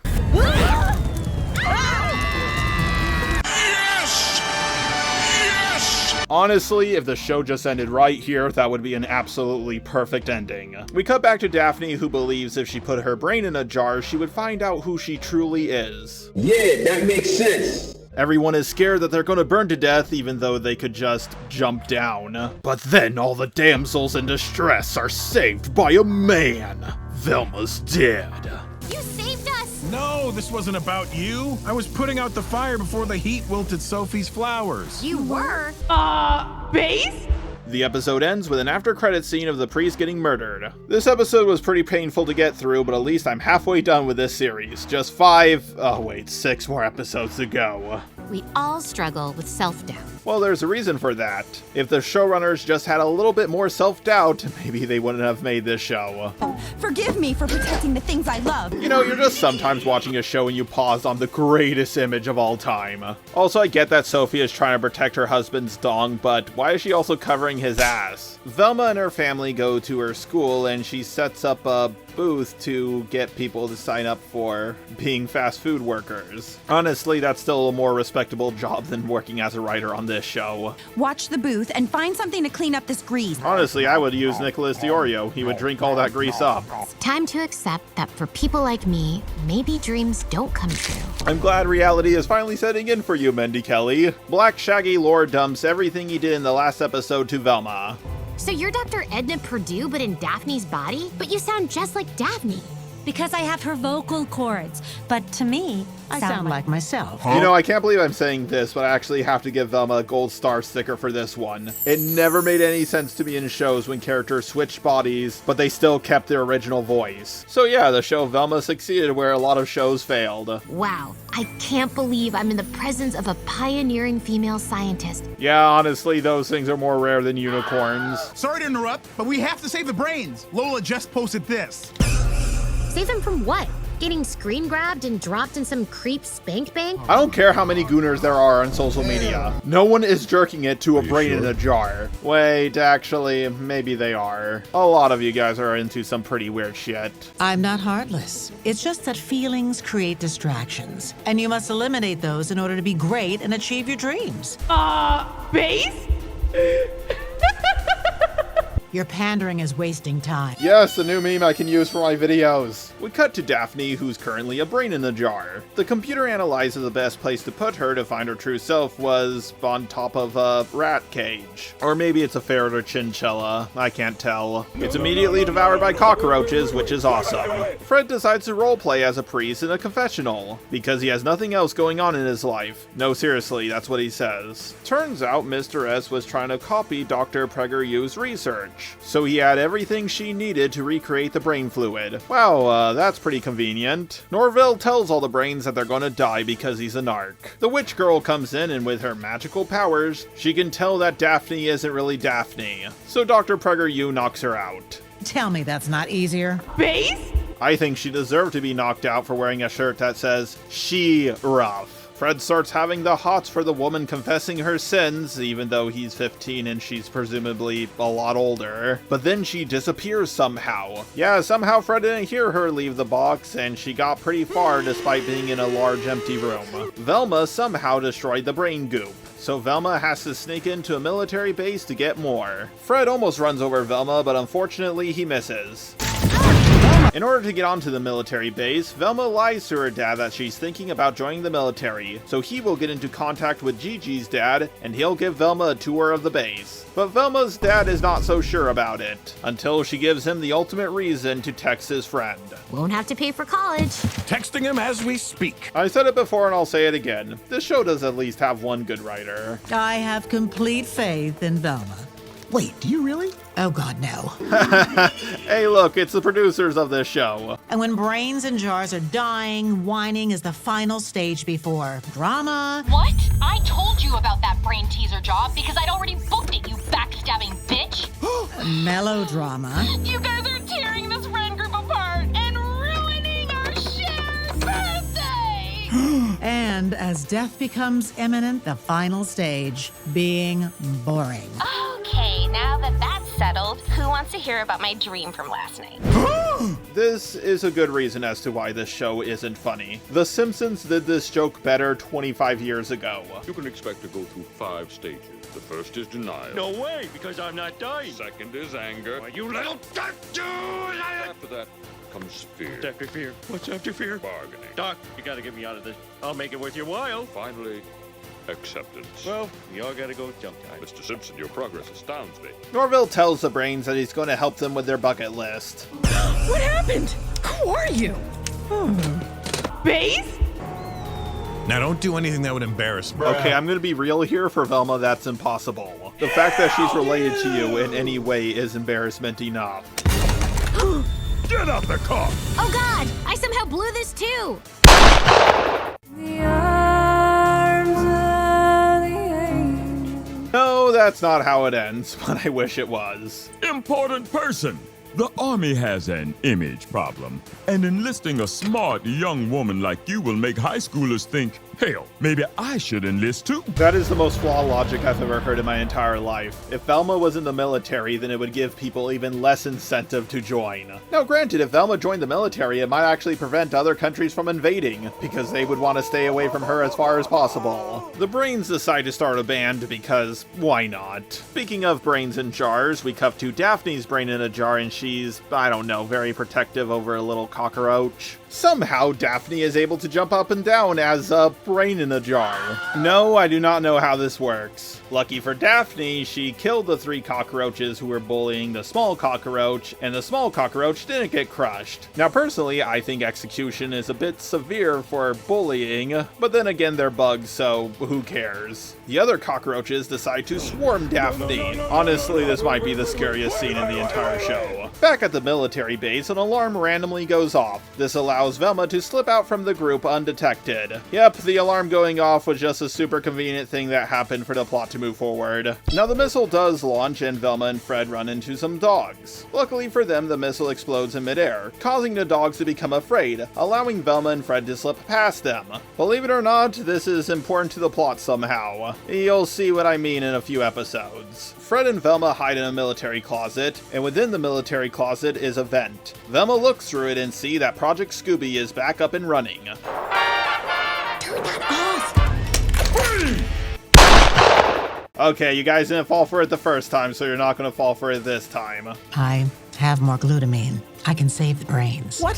Why would you lie about being out? I just told you. I wanted Velma to die in a military base. It turns out Norvell's grandmother planned out this whole thing. She actually sent Velma to the military base to see if Project Scooby was back up and running. I can't believe I'm saying this, but there's actually an intelligently written character in this show.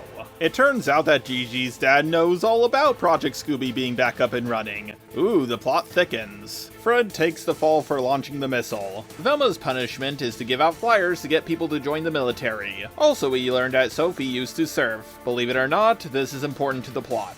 So my choices are failure to achieve my dreams or selfish monster? Yes. Somehow Velma was a selfish monster and still failed to achieve her dreams. Velma and Norvell managed to save the brains in jars. Unfortunately, or fortunately, depending on how you look at things, Daphne's brain is missing. Turns out the cockroaches are bringing her somewhere. We also find out that the woman that Fred has the hots for is actually the serial killer. Uh-oh. Should I be nervous? Yes, because I'm the serial killer, and I will keep killing until I get what I want. We get an after credits scene that shows us that Daphne's moms lost the election for sheriff to Merle. I'm sorry that this episode review was so short. I just didn't really have that much to say about it. Anyways, let's move on to episode 7. So it looks like Daphne's parents are going to show up in this episode.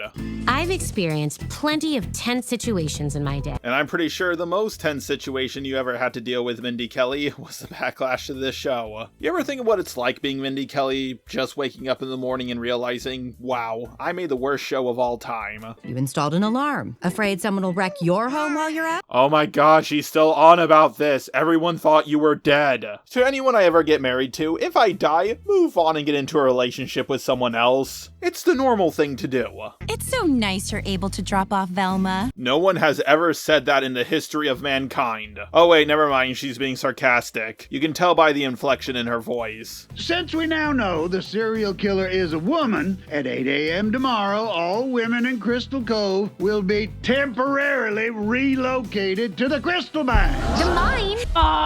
Base? You know what? Maybe I judged this show too harshly. In all seriousness, though, yeah, there's no way any sheriff could pull something like this off. Women have jobs now, so the town's economy will probably collapse if they're all locked up. The people in the town would riot if any sheriff tried to do something like this. Women serve less jail time than men for the exact same crime. And yes, the gender gap is even bigger than the race gap. And is it all of us? Or just the evil, manipulative ones? What's the difference? Okay, I know I have some women in my audience. You're not all manipulative and evil, especially the ones of you who are subscribed to me. Women prepare to move underground with a serial killer. Okay, at this point, there's no way I'm going to be able to beat the sexist allegations. But can you just imagine locking a whole bunch of women in one cave all together? That is just a recipe for disaster. But we'll get through this with organization, determination, and highly functional alcoholism. Oh, what a surprise. Point proven. If I die in front of these other moms, they'll never let you hear the end of it. You're not wrong about that. Never hear the end of what? How awesome she is to let you die? She's gonna get a broken wrist from all the high fives she's gonna receive. We suck at everything. No argument here. Daphne's brain has become queen of the cockroaches because why not? Where do we go if we don't identify as female or male? Already thought of that. I respect all gender identities and I don't want to get yelled at on social media. So I am paying for you and yours to skip town for a couple of days.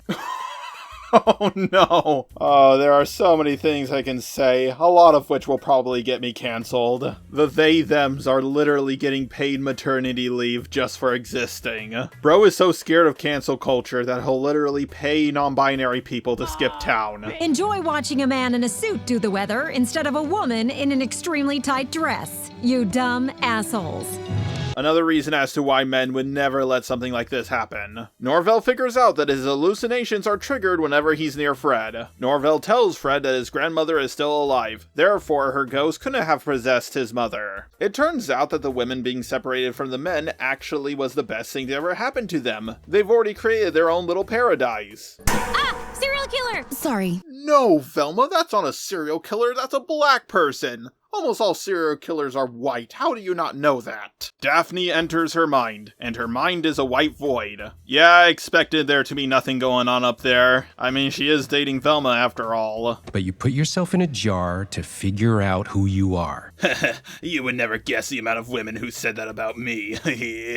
Yeah, for some reason, Daphne's birth parents are in her mind. I guess the writers just remembered they existed. Velma's mom gets upset with her once she finds out that Velma has been sharing her life more with her stepmother than with her. It's just sometimes easier to talk to Sophie because I actually care about your opinion. When I tell you about Daphne, you just criticize me and assume it's my fault. Because most things are your fault. Truer words have never been said to or about Velma. Granted, it is partially her fault for raising Velma this way. And it's my job to point that out. Honestly, you're doing an absolutely terrible job. You should point out her flaws more, every second of every hour of every day. And this whole situation really is Amon's fault. He's the one who told Sophie I'd abandoned him when I was actually kidnapped. He thought you were dead for the last time.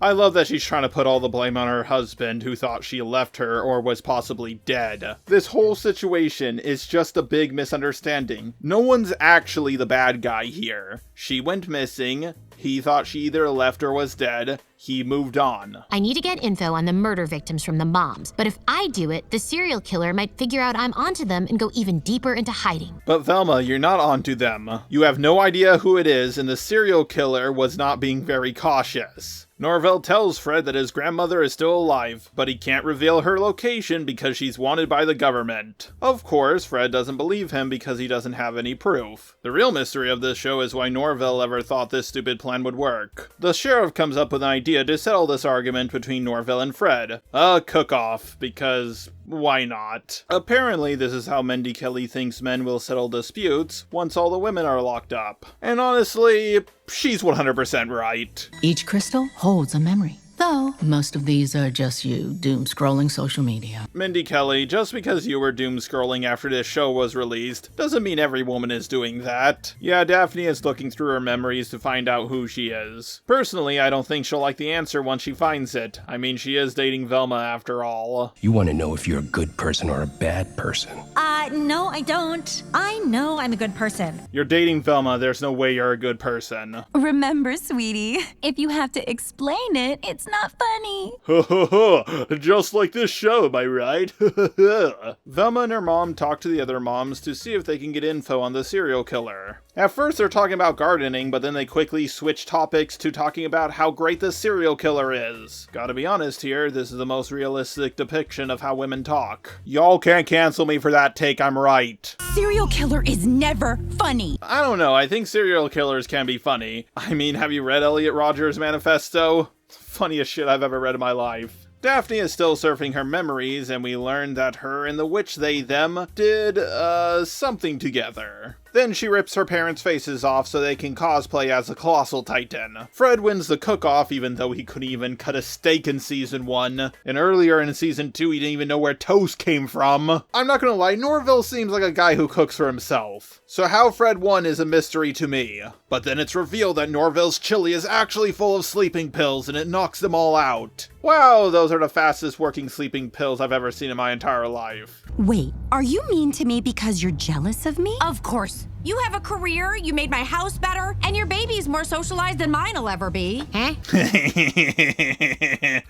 Oh, this show does have its moments. It turns out that the two moms actually hate each other because they just are so jealous of one another. They each think the other is perfect and they want to be like them. It turns out that's the only reason why a woman would ever hate another woman. How could I have not seen this coming? Then they both roast the shit out of Velma, which is always based. Oh, Velma, don't be so thin-skinned.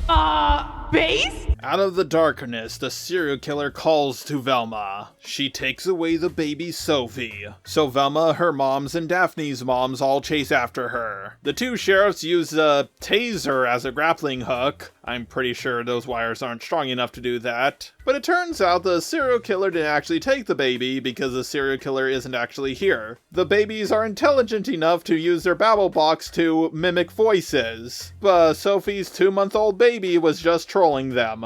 Apparently a talking dog was too juvenile for this show, but a talking baby is a-okay. I'll give the show credit for one thing, I have no idea where it's going. We cut back to Daphne continuing her vision quest with a talking pencil. Apparently a talking pencil is less juvenile than a talking dog. No, I'm not gonna let that go. Why can't I find Velma?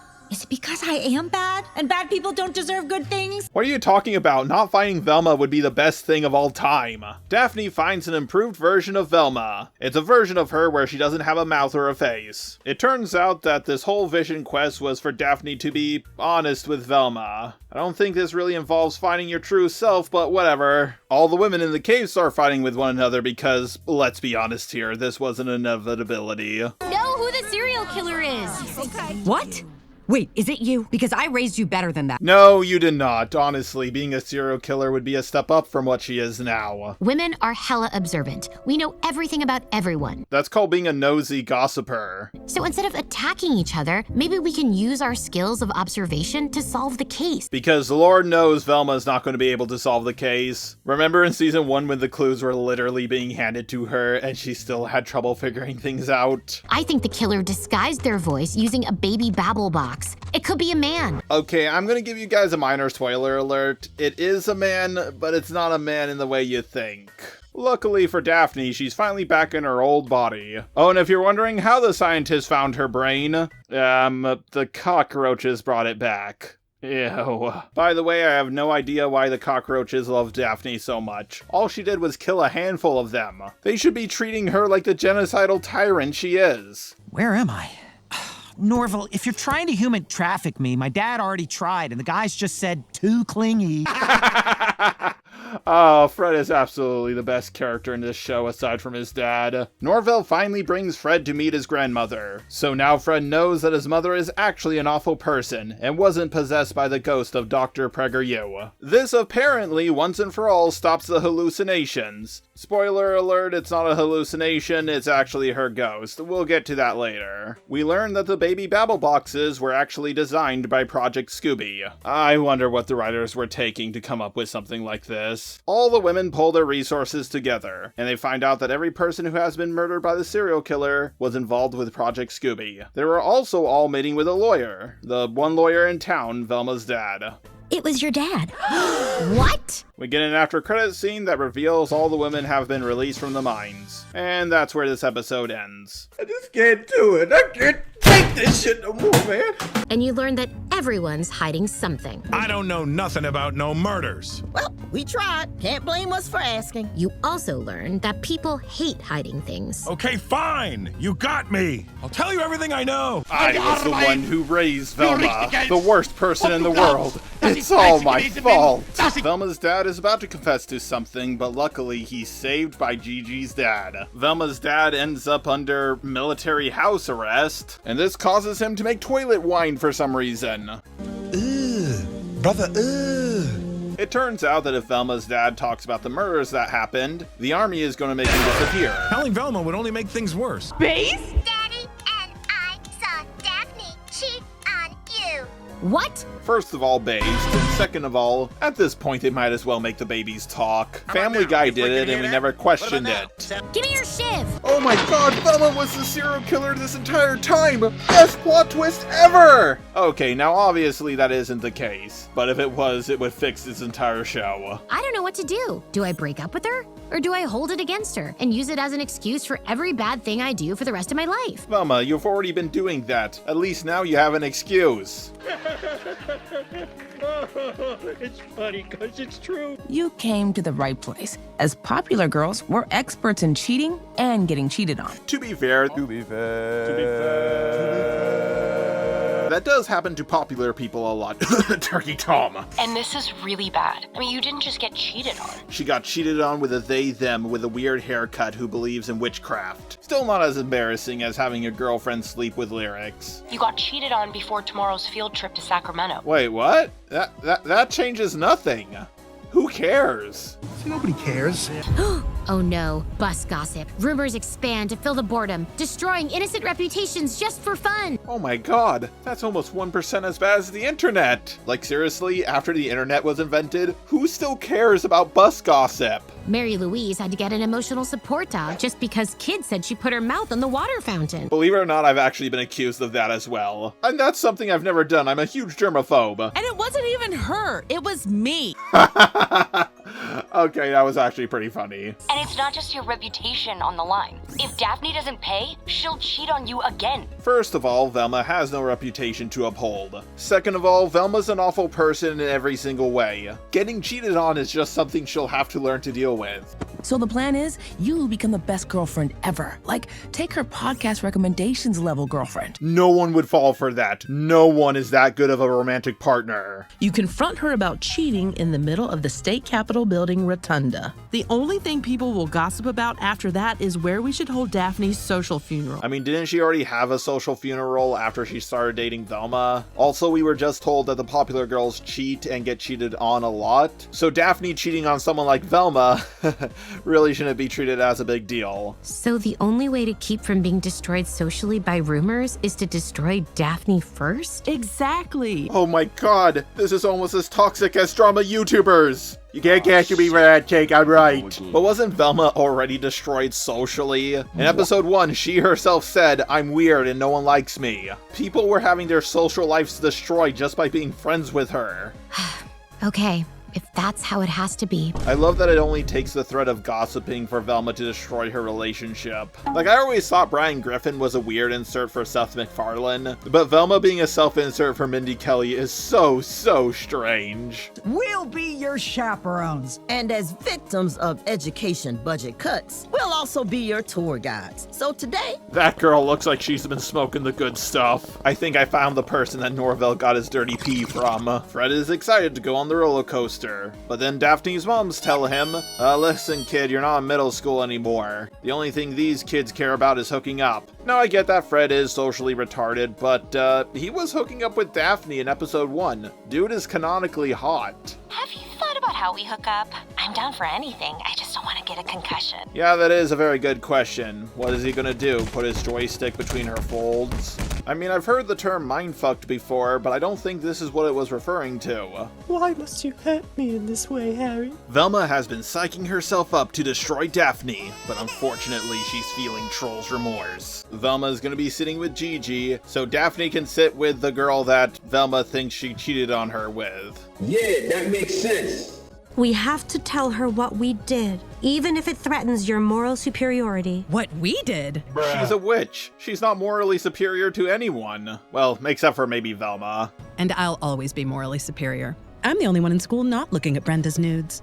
That's an MRI. Hey, yo, what the fuck? What? How did you guys get that? That's from her private medical records. If anything, that's more invasive than looking at nudes. Gigi actually gets to do something, and she listens to all the gossip on the bus. Turns out no one is talking about Daphne cheating on Velma, which makes sense because how would they know? I got passed a note that someone wants to see you at the back of the bus. Honestly, people like Velma should be forced to sit at the back of the bus. What do you mean by that? No, I'm not saying that because she's Indian. I'm saying that because she's a horrible person. It turns out that the note was sent by Velma's dad. He's at the back of the bus hiding in the bathroom, and he's somehow escaped house arrest even though his ankle bracelet should be going off. It's just dumb. He gives Velma a thumb drive of top secret government information. To keep her dad's hiding place secret, Velma tells the whole bus that she ripped a fat one in there. Oh! Ew! Dude! What the? Hey guys, wait for me! No, we don't know you, Velma. Isn't this how people normally react to Velma? Dad, you can't be out in the open. Okay, Velma, just because your dad says it to you doesn't mean you can say it to him. And Velma, sorry, but I can't be seen with you. You're as unpopular as water restrictions in the Central Valley. I'm really learning a lot on this trip. That's the most intelligent thing Fred has said throughout this entire show. Do you think this is what other shows say to the show Velma? By the haunted statue of Jerry Brown. Oh wait, no, that's just Jerry Brown. Cap and trade! Cap and trade! Oh my god, this feels like a Family Guy cutaway. Yet it's somehow even less funny. I didn't even know that was possible. Oh, who am I kidding? If you cared about me, you wouldn't have kissed Amber. What? Yeah, I know. And worse, I had to find out about it from my dad. Yep, all that effort to destroy Daphne socially was all for nothing. Velma just cries and admits her feelings. This also causes Daphne to cry as well and admit to what she did. You know, I noticed something about this show. They set up something that they're going to talk about in the next episode, and then they do pretty much nothing with it. But Daphne does have a pretty good reason as to why she didn't tell Velma sooner. That time I didn't text you back for a day, you threw my bike off a cliff. Yeah, her reasoning is that Velma is a complete control freak. Makes you wonder as to why she got into a relationship with her in the first place. And I made the biggest mistake of my life. What's the biggest mistake of your life getting together with Velma? Because I personally think it is. Can you forgive me? No, rot in hell! Base? In all seriousness, Daphne and Velma make up, so all the fighting they were doing in the last couple of episodes was entirely pointless. Fred, look, we didn't want to tell you earlier, but there's been budget cuts. Great! Teachers make too much as it is. Base? Velma's dad reveals to her that every single murder victim was a part of Project Scooby. At Project Scooby, one of the soldiers was making the other employees feel unsafe. Oh god, was he shaking their hands? An uncomfortable work environment? And let me guess, you struggle to believe that because most guys don't believe that's an actual thing. Bingo! Base? Velma's dad gives her all the information about the killer he knows. So the killer hates the 4th of July, likes electronics, and wears comfortable sneakers. Velma's dad thinks that Daphne is being sus. I know cheaters, and she's being way too nice. To be fair, someone talking to Velma at all is being way too nice. What? I didn't hook up with Daphne? So it turns out that Daphne did not cheat on Velma with the witch they-them. Are you sure you want to do this? Stop doubting me. That's Velma's thing, and yes, I'm so mad at her. I want to put a curse on her. What? You put a curse on me? Tell me what the curse was. I can take it. As long as it wasn't a career in marketing. I put a curse on you so no one could love you and you die alone. Did you really need a curse for that? I mean, have you seen Velma, or spoken to Velma, or been around Velma? It's Velma! She's gonna die alone. This would be like cursing Boogity 2988 with a slower metabolism. He's already fat, you don't need to do that. We get a bit of a chase scene, which leads us into a really unfunny joke where they go to the old part of town and the bus gets transformed into a horse-drawn carriage. Wow, that's pretty silly. Eventually, Amon, Velma's dad, is recaptured by the military. We get a lore dump about Project Scooby. Apparently after Dr. PragerU was arrested, instead of soldiers' brains being put inside teenage bodies to spy on teenagers, they just spied on teenagers the old-fashioned way. But because Velma's mom found Dr. PragerU's journals, they can bring Project Scooby back to its former glory. They supposedly created an invincible super soldier. And yes, the quote-unquote invincible super soldier is the actual serial killer. The super soldier made the men feel uncomfortable at work. And that's why we needed Don't Ask, Don't Tell in the military. Calm down, I'm joking. Velma is shockingly cool with her girlfriend trying to put a curse on her. Velma puts everything together and realizes that the killer is a dog. Attacking what?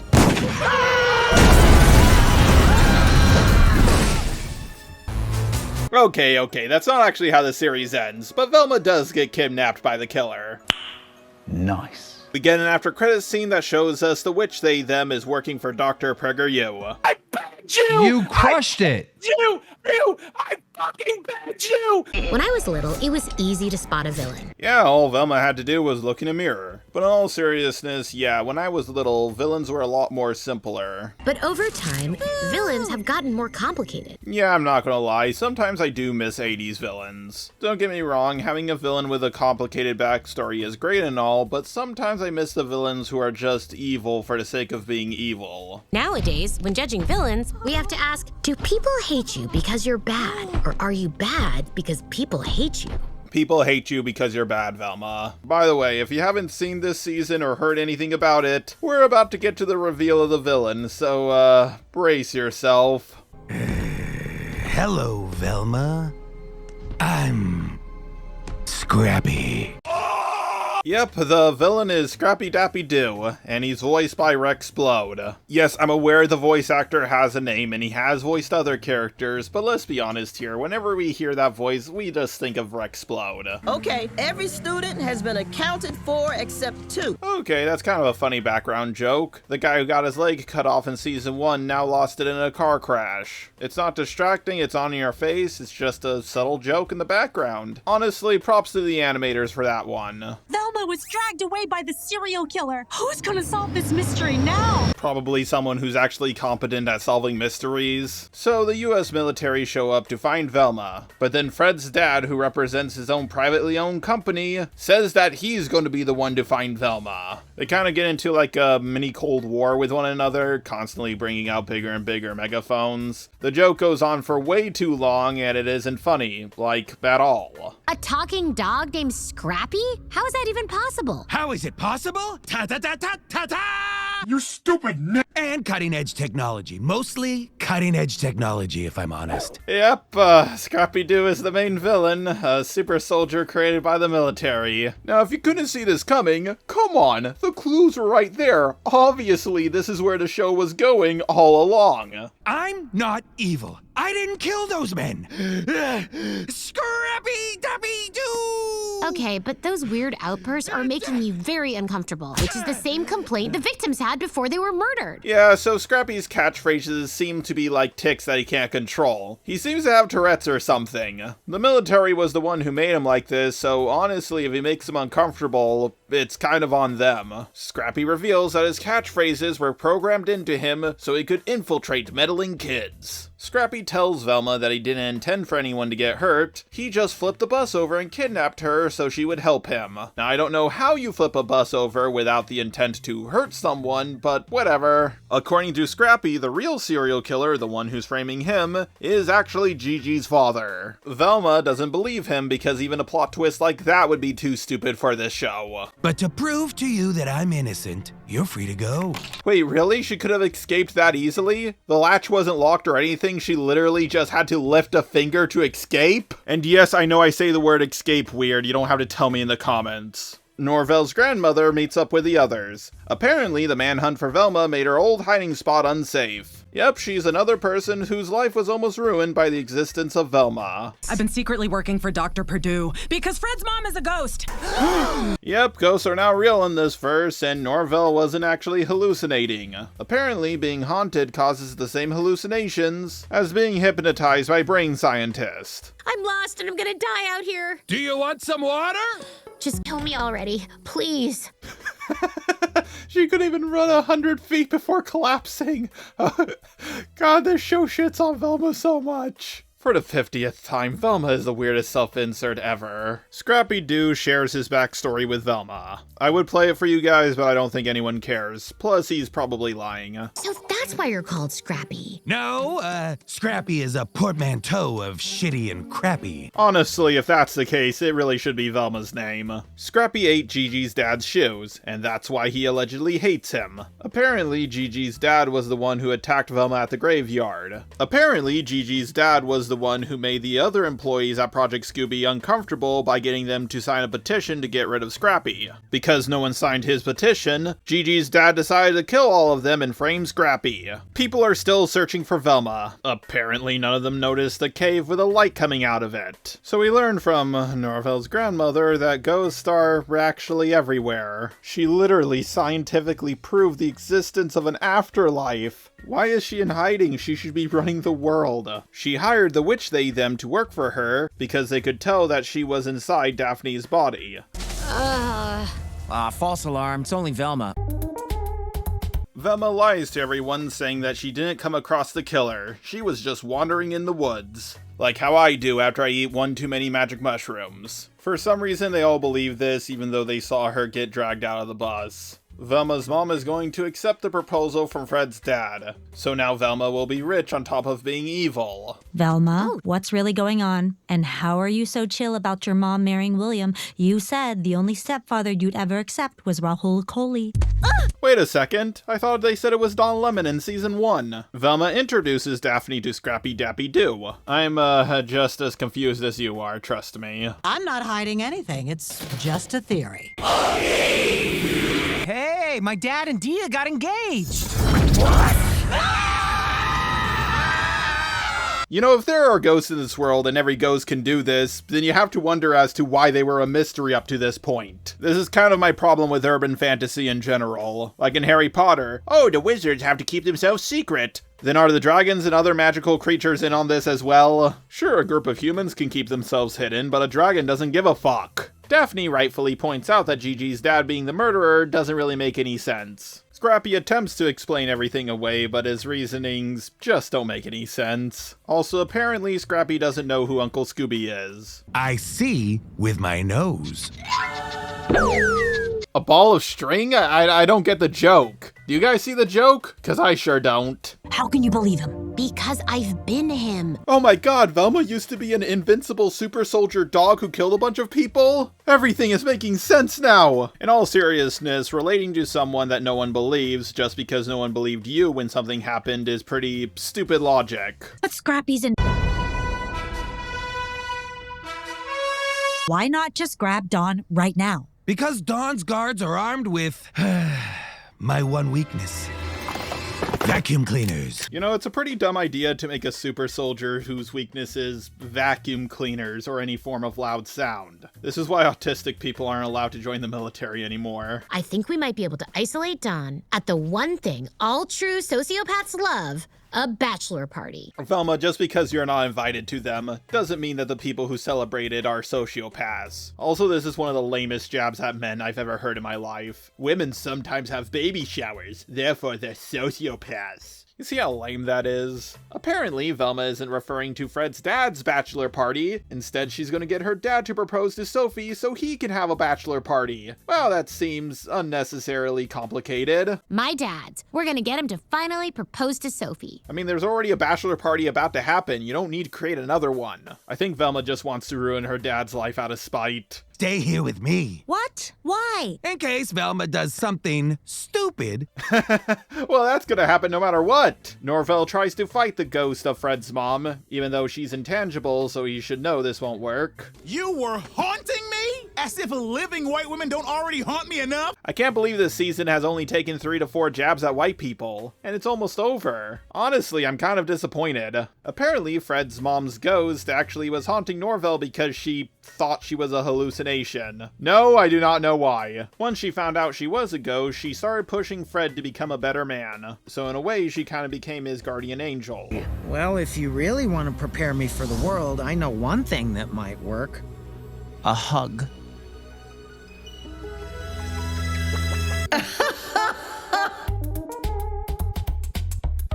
Dad, what I'm about to say is going to sound crazy. Velma, everything you say sounds crazy. I don't think you need to tell him that. But with Mom's engagement, you need to propose to Sophie. Okay, never mind. You did have the right to warn him. That sounds crazier than the normal shit you say. Apparently, Velma's dad did propose to Sophie, which is what she wanted, but she still said no. Women, am I right, boys? Why wouldn't she accept? Because of you, Velma. Honestly, that's a pretty good reason. In fact, that might be the best reason not to get married to someone. Oh, baby, will you marry me? Of course not. Your daughter is Velma. Somehow, I've come to genuinely care about you. What? Velma has the most appropriate reaction to that. No one has ever said that to her ever, and there's no way she's falling for it. I'm as surprised as you are. Everybody would be. Trust me, it's Velma. I need to know you care about me too. Well, Velma has never cared for anyone aside from herself, so that's not gonna happen. I had Amon draw up an emotional prenup for you to sign. Velma, read that very carefully. A lawyer just handed it to you. Item 1, no more rude comments. But that's our whole dynamic. Sophie, do you realize who you're dealing with? What you're asking Velma is impossible for her. That would be like asking me to make a good video. Not gonna lie though, Velma's response is absolutely based. Velma has to get back to Daphne in time, so she ends up saying yes to everything. If you're wondering what all of this will lead to, it will lead to nothing. Yeah, there's a lot of pointless scenes in this show. Apparently, Sophie will only let Velma's dad have a bachelor party if Velma is the one who makes it? Yeah, I'm just as confused as you guys are. I have no idea why she wants that. Oh wait, I know what this is. It's a super convenient thing that happened for the plot to move forward. Velma makes it back to Daphne, and Daphne ain't too happy about having her life used as leverage. Now, I hate to victim blame, but Daphne, you got into a relationship with Velma. You should have expected something like this to happen. Fred's mom tries to hug him, but she can't because, you know, she's, dead. But luckily, the witch they-them offers up their own body to be possessed. I'm pretty sure being possessed by a rich white woman is every single Wiccan's dream. It doesn't work because the witch they-them's haircut is just that awful. In all seriousness, it's explained that a body can't handle two souls being inside of it at the same time. Dr. Purdue is treating all of this like no big deal, by the way, even though proving the existence of ghosts would be the greatest scientific achievement of all time. This gives Fred's mom an idea, and she possesses him. Let's be honest here, a lot of parents would do that to their kids. Velma takes her dad to a strip club, because of course she does. He even points out that they did this already. Velma, you're my daughter. It's weird at best and lazy at worst. We've already done this. Not gonna lie, I always love it when a show calls itself out. It's so cute that they actually think this fixes anything. Also, their chaperone is so stupid that she literally spelled thick wrong. You gotta be pretty thick to misspell the word thick. But instead of a stripper being inside the cake, it's Scrappy-Doo. Honestly, you actually put a lot of thought into biting off people's dicks. You get really hard thinking a stripper is gonna come out of the cake, but nope, it's Scrappy-Doo, and then he chomps off your boner. Sorry, Velma. Turns out I am the killer. What? The evil-looking dog whose voice by Rexplode was the villain all along? How could I not see this coming? Scrappy talks about his tragic backstory, trying to gain sympathy from the audience. He was not born evil, he was made evil. Who's really the villain here? Them or me? You are. Yeah, this is like the best part of the show. Velma rightfully points out that everybody has a sob story, but that gives you no right to be a bully. I can't believe I'm saying this, but I 100% agree with Velma. You bit their dicks off. She's not even making a joke about men getting their dongs removed. She's rightfully disturbed by it. Okay, but without them, there's no me. Yeah, no, I get it. I'm just really bumping on the dick biting. Well, do you at least feel bad for me? Not at all. You're a monster. Because anyone would be. Scrappy has no need to bite off people's dicks. He's literally just doing it to be, well, a dick. Turns out Velma planned this entire trap for Scrappy all along, which is uncharacteristically smart of her. No! God, as a robot with autism, I just know how horrifying that is. Fred has a literal spiritual battle with his mother. He finally stands up to her, and that's enough for her to finally move on. If you can stand up to me, you can do anything, Freddy. Even cut my own steak all by myself? Unfortunately for Fred's mother, she's a horrible person, so she gets dragged down to hell. Velma explains her complicated plan to everyone, and it's actually pretty well thought out. So you planned all of this, Velma? And yet you can't ever remember Father's Day? Yes. But Scrappy has an ace in the hole. Turns out he has friends on the inside. The military dogs, and yes, even the therapy dog. We get an after credits scene that reveals Dr. Purdue might actually be working with Scrappy Doo. Apparently, she's gonna put his brain into one of the bodies of the teenage girls. Alright, just 2 more episodes to go. I gotta say, I have no idea where the show is going. Even though I've seen the whole thing already, I guess my brain is just trying to repress memories. But without further ado, let's move on to the season finale. Okay, stick with me here, this might be a little bit confusing. Episode 10 is the season 2 finale, but it's not the series finale. Ooh, that's bad. There's a Halloween episode after this one that kind of just wraps everything up. That's good. I guess they were expecting to get a season 3, but that never happened. Can I go now? Anyways, let's go over the season 2 finale, which is not the last episode of season 2 for some reason. The episode starts with Velma being woken up by the serial killer Uncle Scooby. Stop looking for me or your family will die. I heard voices. Well, that was random. Yep, he kind of just shows up, tells her to stop looking for him, and walks away. What do you do when the person you're looking for threatens to kill your family if you don't stop looking for them? You summon all your courage and I quit. It's too dangerous. Smart. Yeah, I said that multiple times while working on this review. I kept on telling people, nah, it's too dangerous, I quit. But then I remember that I need money, so I keep reviewing it. Scooby, dude, where are you? Don, I get it. The only thing I've ever given up on is listening to guys' takes on female directors. Was that directed at me along with anyone else who reviewed season 1? The writers know. They know we're on to them. If you are still interested in solving the case, there is one thing you haven't tried. Manifesting. Let's ask the universe. You know what? I changed my mind. Velma's no longer the worst character in this show. It's Daphne. Say what you will about Fred's Catholicism arc, at least it was short. But Daphne constantly trying to be a witch without understanding anything about Wicca, it's just so annoying. We learned that Velma's mom and Velma's dad are going to get married on the same day in the same location. Yeah, that's not the most awkward thing I've ever heard in my life. Can you just imagine getting married to someone, divorcing them, and then years later saying, hey, let's get married to different people and have our wedding in the same place on the same day? It sounds like an absolute recipe for disaster. The Jones Gentlemen's Accessories Board of Directors has barred Fred from being your best man? It's true. Look, they wanted someone less likely to embarrass the company on TV, and this fart machine wearing a bow tie was available. Okay, make fun of me for being a friendless loner in the comments, but I've never been to nor heard of a wedding where the best man is the groom's son. Normally it's the dude's brother or best friend or some shit. As for having a fart machine be your best man, yeah, I've been to weddings like that. Don't forget I'm a robot, so something like this isn't out of the ordinary for us. Oh great, people are gonna use that take to push that I have a fart fetish. Well, at least you don't have to worry about Velma embarrassing you on your big day. No, you just have to worry about Velma embarrassing you throughout your entire life. Seriously, if I had a choice between having Velma as a sister or P. Diddy as a brother, I would have Velma as a sister. She isn't that bad. I still don't know what P. Diddy has done, I just know everybody really hates him. So, Velma. Oh my god! Her character has been a cardboard cutout this entire time! Honestly, this fixes the entire show. It explains away every plot hole, every inconsistency. Truly, this entire time, Velma was nothing more than a cardboard cutout that we projected our own insecurities onto. The social commentary of this show makes To Kill a Mockingbird seem like a Dr. Seuss novel in comparison. This might be the greatest show, no greatest thing ever invented. In all seriousness, the fact that we couldn't tell it was a cardboard cutout of her until it fell over just goes to show how awful and flat her character is. Still more personality than the average JoJo's Bizarre Adventure side character. Oh boy, I can't wait to see how many angry comments I get from that take. So Fred's dad really spared no expense on his wedding. Damn, Velma! Doves? Tigers?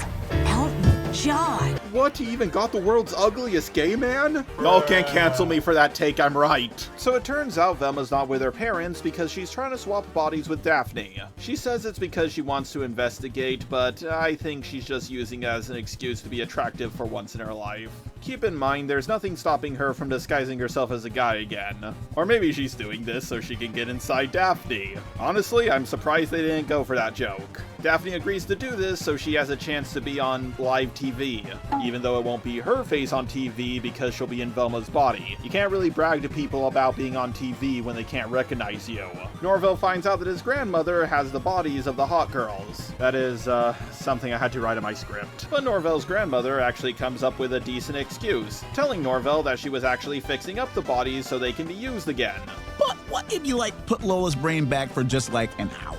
Guys! 10 minutes. We're begging you. Base? God, Norville is such a fucking Chad. We cut to Fred, who's trying to get his dad's friends to like him. Actually, crack it. Oh, my face! Oh my God, I'm so sorry. How can I make it up to you? You can do it again. Oh, hell no! What? Your mother would have. Ew, he's 15. Well, this show took a really dark turn. But at least we now know how Fred's mother became CEO. She rose up the corporate ladder like all women do, by stepping on men's balls. Stop it. Get some help. Thankfully, given how the whole world bends over to help hot people. Okay, you know what, Mindy Kelly, that's true. You get a gold star sticker for that one. You think it's easier being hot? Congress just designated the comments on my social media a Superfund cleanup site. Daphne does make a point. It's so hard being hot. You just get so many compliments all the time. The humanity. Like, if you post your cans on social media, people are gonna comment about them. People have been trying to capture a picture of my dick for the last couple of months. But so far they have turned nothing up because, you know, I'm a bit more careful than most people. It's still easier than being me. 100% true, anything is easier than being Velma, which is why it's so weird that she's Mindy Kelly's self-insert. Velma and Daphne's body gets to experience the halo effect. If you don't know what that is, basically it's attractive privilege. Attractive people get less jail time and people are naturally nice to them.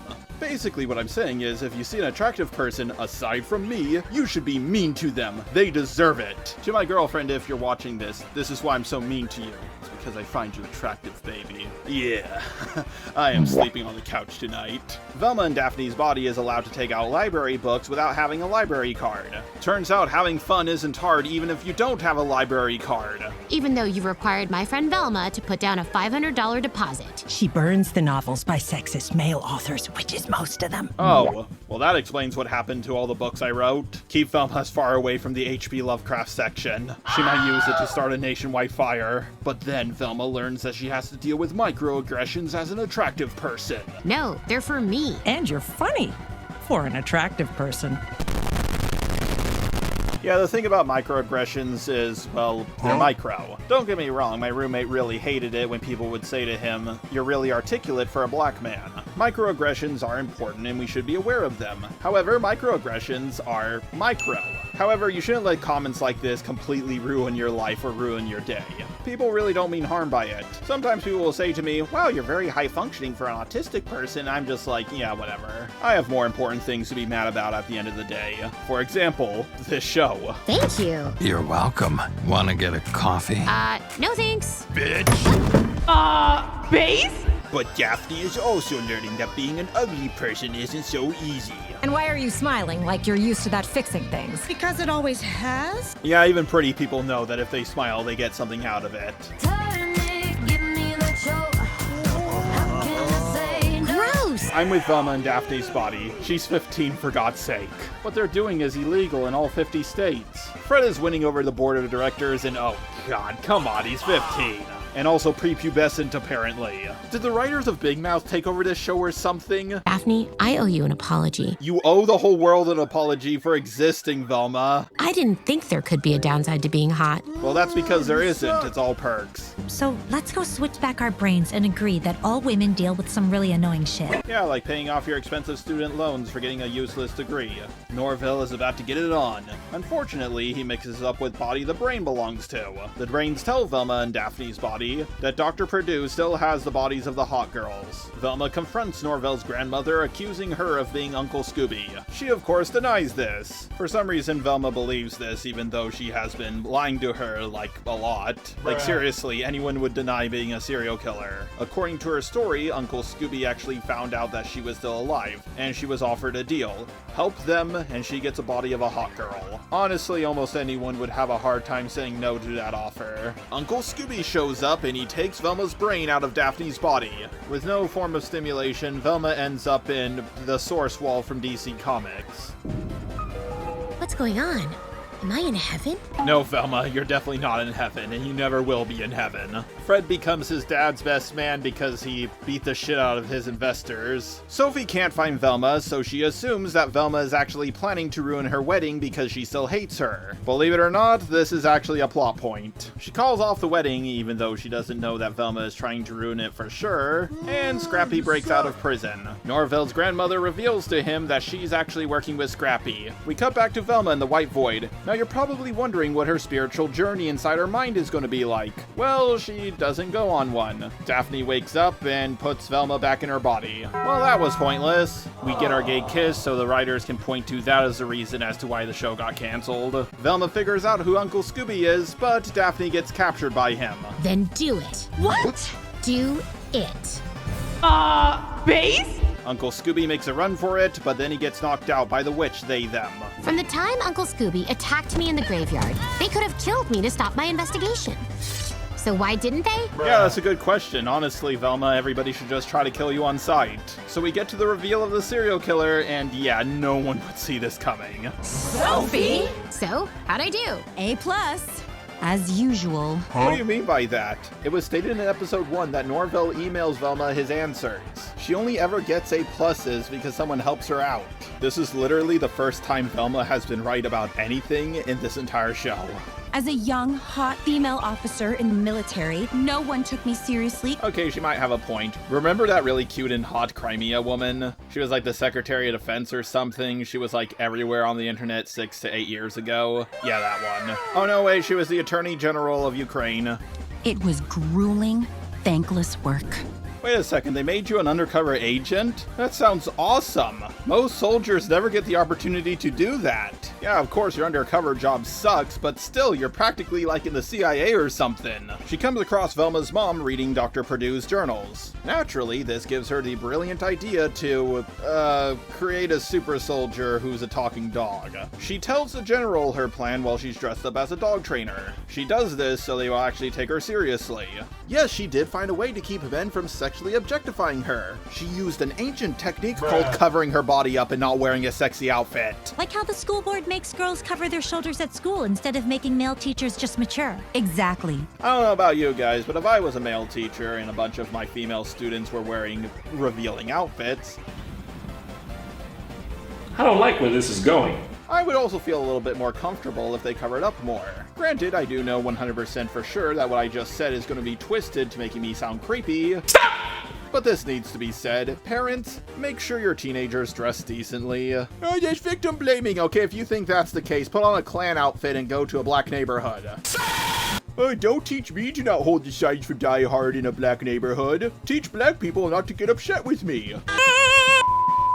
Yes, obviously the perpetrator is the bad guy, and a bear ripping you to shreds is also the bad guy. But I'm not gonna walk up to a bear wearing Lady Gaga's meat dress. God help us all. But Scrappy was a monster. Well, it was your idea to make him in the first place. Dogs can barely be controlled as is. Making them immortal on top of that is just a recipe for disaster. Looks like it's just you and me now, Uncle Scoob. Unless you also decide to turn on me. Knowing Scrappy was invincible, I feared for my own life as well. She has no balls, literally and figuratively. So she made a mess and refused to clean it up. Women, am I right, boys? I'm not talking about you, honey, if you're watching this. You always clean up my messes. I'm the dirty one. Now, here's the thing about Scrappy. He's not that indestructible. Sure, he's immune to bullets, but a missile nearly takes him out. Honestly, they could have just sent him to a secluded area and then just carpet bombed it. Yeah, this is one of my main issues with super soldiers. This is an enhanced human who can do as much damage as a carpet bomb, yet it costs 100 times as much money to make. And helped cover up his murders. So you didn't just ignore what your mistake did, you actively covered up for it. Oh my god, she's an accomplice. No wonder why she wanted Velma as a stepdaughter. I want to make this clear, she's trying to explain that she's innocent, but she's just implicating herself. Eventually, she somehow figured out that Dr. Purdue was in Daphne's body. Now, it's implied that she eavesdropped on her and Velma's conversation, but how did she know when to eavesdrop at the perfect time? Then she made a deal with Norvell's grandmother, offering her a teenage body if they joined forces. Even though Dr. Purdue has access to multiple different bodies, things, but whatever. Okay, but why not just kill Scrappy when you put his brain in a hot girl? Better question, why don't you just destroy the brain after you take it out of him? And another question, how can you get access to the brain if he's indestructible? Are they cutting open his head using a buzzsaw made of adamantium? Oh, and I have a third question. Why would he want to be put in the brain of a teenage girl? He has an indestructible body, why give that up? Like, don't get me wrong, a teenage girl has a lot of privilege, but indestructibility is not one of them.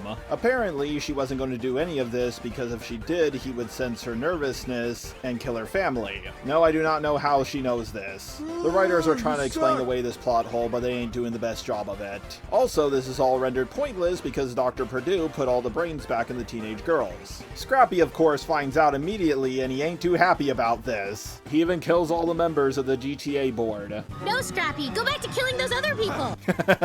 God, sometimes I just love how horrible of a person Velma is. Again, weirdest self-insert of all time. Gigi's dad shows up and offers them to escape in a helicopter. Velma, climb up first! So you can look at my skirt? Nice try, but that was my plan. Base? Velma stays behind to defeat Scrappy, even though I have no idea how she's gonna pull that off. I mean, he is bulletproof after all. Kill me? What, are you gonna make me laugh to death? Apparently, her plan is to give Scrappy chocolate. I don't know how she's gonna force it down his throat, but she can't even try to do that because Daphne replaced all the chocolate in her pockets with baby carrots. Daphne, you swapped out my chocolate for baby carrots. Oh God, I'm so sorry. Chocolate makes me break out. But you were in Velma's body! In her body, you were no longer allergic to chocolate. That was the perfect opportunity for you to pig out. You had the chance to do what Amy did in that one episode of Futurama. Daphne is so stupid that she's going to get Velma killed. Oh wait, never mind, she did get Velma killed. So super conveniently, a missile just comes out of nowhere and perfectly hits Scrappy, saving Daphne. There's also a bit of an animation error where you clearly see the missile heading towards the mansion, but then it lands like 100 feet away.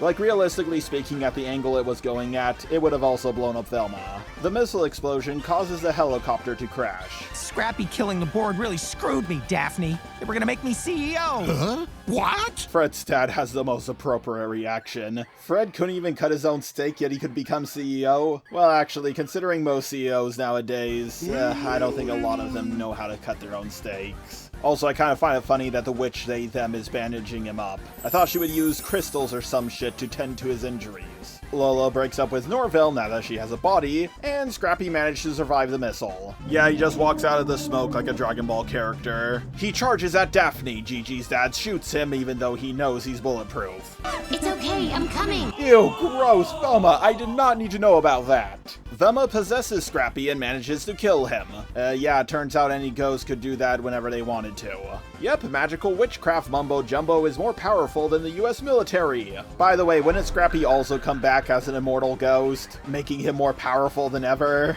Wait, other ghosts? I hadn't thought about that. I can't believe this show just introduced the magic system and it already doesn't make any sense. You're dead! Yes, Velma's dead. Now there can be peace on Earth. Not gonna lie, Velma dying might be the greatest season finale of all time. It's the complete opposite of She-Hulk. Better yet, Dr. PragerU can't revive Velma's body. I'm sorry, Velma. I have done everything, but I can't revive your body.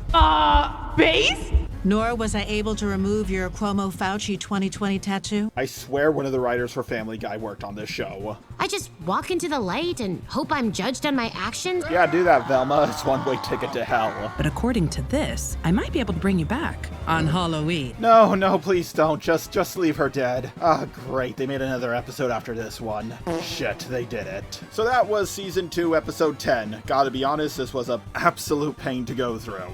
My voice literally went hoarse from recording this so much. I just have one more episode to go through, and then I'm finally finished. Okay, so as soon as I started reviewing this episode, I realized I didn't download it yet. And when I went to go download it, I realized it was nearly twice as long as a normal episode. Oy vey. They get a celebrity on this episode. I don't even know who you are. And no, the celebrity doesn't just say one line like Neil deGrasse Tyson.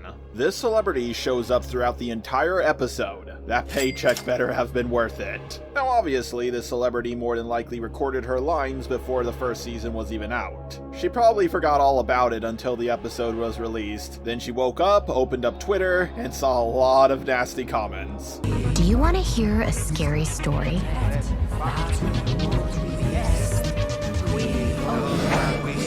I'm dead. That's the most wonderful and beautiful story I've ever heard in my entire life. Honestly, your death is where the series should have ended. I was killed by a dog. Which was the greatest thing to happen in all of human history. Honestly, that dog deserved a medal. This spell's not working. Base? I told you the spells in this book wouldn't be strong enough, Mom. Honestly, I think the spells aren't strong enough because you need a spell almost as powerful as the one to summon the devil in order to bring Velma back to life. Also, the devil would be far more merciful than Velma. Damn it, what didn't Daddy do? Honestly, hell just really wants Velma. They really want to give her what she deserves. I'm sorry, but anything stronger would require my old dark magic spell book. So what you're saying is, you literally need to use dark magic in order to bring someone as awful as Velma back to life. Yeah, that makes sense. Honestly, I think Mindy Kelly needs therapy. If this is her self-insert, she must have a lot of self-hatred. Amber's mom says that she needs to use her dark magic spell book in order to bring Velma back to life, but she thinks it might be too dangerous to use because it corrupts the user's very own soul. The book will corrupt a user's soul in his thirst for power. Even just discussing it is affecting the lighting. Honestly, bringing Velma back to life would probably corrupt your soul even more than whatever that book can do. But Velma has to come back today. She's my date to the sexy Halloween party in the graveyard tonight. Wait, what? Wouldn't you just get kicked out if you brought Velma with you? I don't think there's a faster way to kill boners than bringing Velma along. In the first episode of season 2, Daphne didn't want to show up with Velma as a couple. And there's a very good reason as to why she didn't want to do that. It's Velma! It turns out Amber's mother donated the evil spellbook to the Historical Society. I don't want this evil spellbook anymore. What should I do with it? Oh, I got it. I'll donate it to charity. Make sure your cleaning lady doesn't throw away my body. Will not happen again, promise. I'm just picturing Fred picking up Velma's body and chucking it into trash. I mean, it's what I would have done. Velma unlocks the door to the Historical Society because she's a ghost. Yep, apparently any ghost can do that. Makes you wonder why they haven't taken over the entire planet yet. I don't know why Velma's so much more powerful as a ghost than Fred's mom. She's better at possessing than her, and she's better at interacting with objects than her. Remember, Fred's mom was only able to push people slightly, and she was invisible most of the time. Velma's just like, yep, everybody can see me. You gotta wonder as to how ghosts stayed a mystery up to this point. They come across a dead 91-year-old in a Catwoman outfit. Honestly, their reaction is extremely appropriate for the situation. Why would Dot wear a sexy kitten costume? She was 91. She can't pull it off. Velma, get out of there! We're the only ones who know you're a ghost. If anyone sees you, they're gonna freak out. Yeah, you gotta wonder as to why she's not invisible like every single other ghost. Seriously, the world building of this show makes absolutely no sense. Also, when Velma was alive, people still freaked out when they saw her. So really, what has changed? Velma jumps to the conclusion that the 91-year-old didn't just trip. She believes that she was murdered, even though 91-year-olds trip all the time. Also, the sheriff lesbians, along with Amber's mother, also think it's a ghost. Minor spoiler alert, they're all wrong. Yes, they were murdered. Yes, there is a ghost, but the ghost is not the one who murdered them. Velma hides in the walls, and she looks like she could fit in a YouTube short, and she hears a voice calling out to her. Okay, will someone please tell me who the Black Knight is? And is it racist? Because it sounds racist. It's not, amazingly.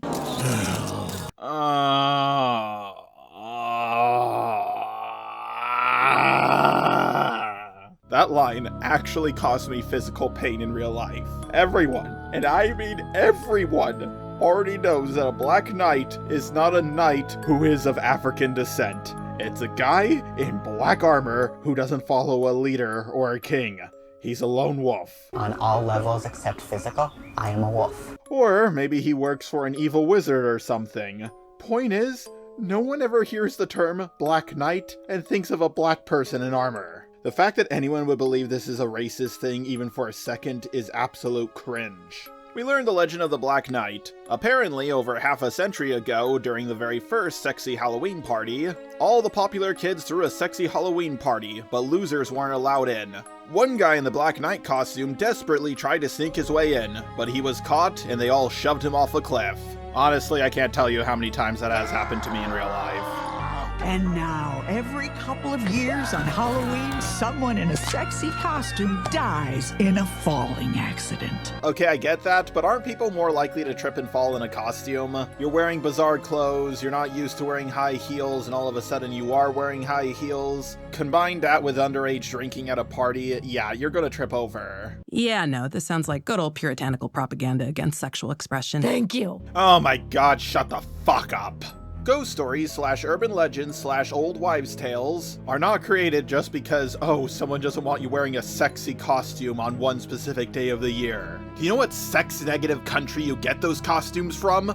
Yeah, that's right, America, the country you're in. If sexy costumes didn't sell well, then companies would stop selling them. Just admit you all hate your kids wearing sexy costumes. Okay, fine, I will admit to it. I don't like the idea of kids or teenagers dressing up in sexy costumes. Like, I think there's a bit of an issue when I open the door to give out some candy, only to see someone who doesn't look like they have been through puberty yet, dressed up as a slutty Darth Vader. If I was those children's parents, yes, I would be upset that I raised a slut. And the unsexy party in the gym is fun! Adjacent. Was that the pitch for this show? Ah, the show, Velma, it's gonna be fun. Adjacent. Daphne. Chill, it's just me. Velma, that's why she was screaming in the first place. Velma says that she found the evil spell book. Holy shit, that is the scariest thing I've ever seen. I can't imagine anything scarier than Velma resurrecting. Father, I told you Velma's not trash! Son, that's a lie and you know it. All this scene has proven to me is that Fred's dad is by far the best character in this show. But seeing her, well, dead next to my chicken nuggets... That line is just so random. Seeing her dead next to my chicken nuggets? Oh my god, I don't know why that made me laugh so hard. I think I speak for everyone when I say a dead ugly girl next to her chicken McNuggets is just upsetting to see. Now I know how every McDonald's employee feels. No, Fred, you're bad with money. What? How can you say that? I'm great with money. I spend the crap out of it. Do you think this is what the producers of this show said to their financial advisors? You're so bad with money, you spent millions making this show, and it completely flopped. Fred gets sent an image of the spellbook they need to bring Velma back to life. Unfortunately, it will cost Fred $5,000. Father, I need $5,000 and for you to not be a pill about it. Why? What does not be a pill mean to you? Base? Velma explains to Daphne that the evil book spoke to her, but she knows it's evil for sure because it was very rude when it talked to her. Even though everybody is rude when they talk to Velma. This is crazy. Yep, got a new meme. I'm gonna be using that later. Well, it looks like it's just you and me, jerk. That won't help you now, Velma. Yeah, for some reason, Velma tries to physically pick up the book even though it's in a glass case. She can phase through objects, but she can't make other objects phase. No, I do not understand why she thought this would work. I'm kind of retarded. Oh yeah, the Black Knight shows up and spooks Velma. We cut to Norville and his girlfriend, who apparently did not break up with him, at a sexy costume shop, and he's dressed up as, oh dear god, a sexy Pinky. I have several questions. That would not be the reaction of any woman or any person to seeing their partner in a costume like that. We are going to be the sexiest Pinky in the Brain ever. I mean, isn't that kind of like a low bar to jump over? I've never even seen or heard anyone dressing up as sexy versions of Pinky in the Brain. And like really smart because I used to be a brain in a jar. Oh no, they brought me up in this show. They know about me and they're directly calling me out. In all seriousness though, that is such a stupid reason to dress up as a sexy version of Brain. Oh, I was a brain in a jar, therefore I'm going to dress up as Brain from Pinky and the Brain. We cut to the popular girls setting up the Halloween party, and for some reason they all decided to dress up as angels. Personally, I think that's more of a Christmas thing to do, and also it's kind of boring for all of them to wear the same outfit, but whatever. And then we get our celebrity cameo. I think she's talking about me. Sweetie! I don't even know who you are.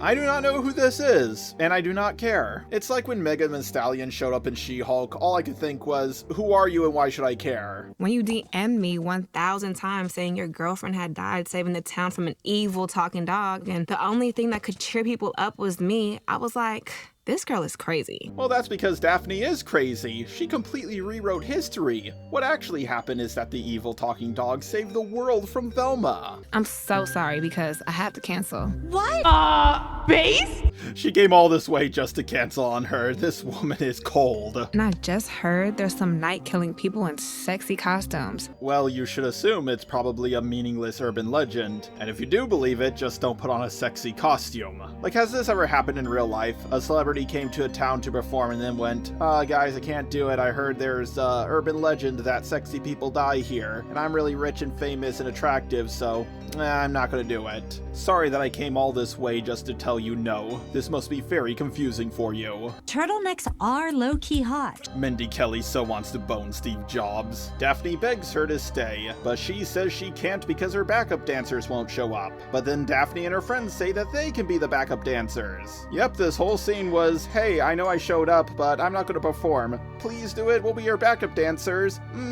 Okay. I think they literally just added this pointless scene in to pad out the episode. The mystery gang all meet up in the forest, and Velma tells them about the Black Knight chasing her down. Fred explains that the evil spell book would have corrupted them, so he spent $5,000 on an audiobook version of it. Do audiobooks get that expensive? Hold up. Wait a minute.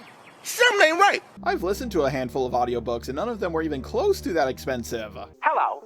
This is A Witch's Guide to Dark Magic, and I am your narrator, Richard Kind. Okay, I've heard that voice actor's voice everywhere. I never knew his name was Richard Kynes. I know he didn't realize how bad this show was going to be, so I really hope he got a big paycheck out of it. At least he did this voice work for the last episode, where most people stopped watching. By the way, if there ever was a Just a Robot cartoon, I would love it if Richard voiced me. It's because, as an actor, it's not the size of the part that counts, it's the size of the paycheck. Okay, even he knows what's up. I think he put that in the contract. Yo, Mindy Kelly, I don't know how bad this show is going to be, so I would like to point out that I'm only doing this purely for the paycheck.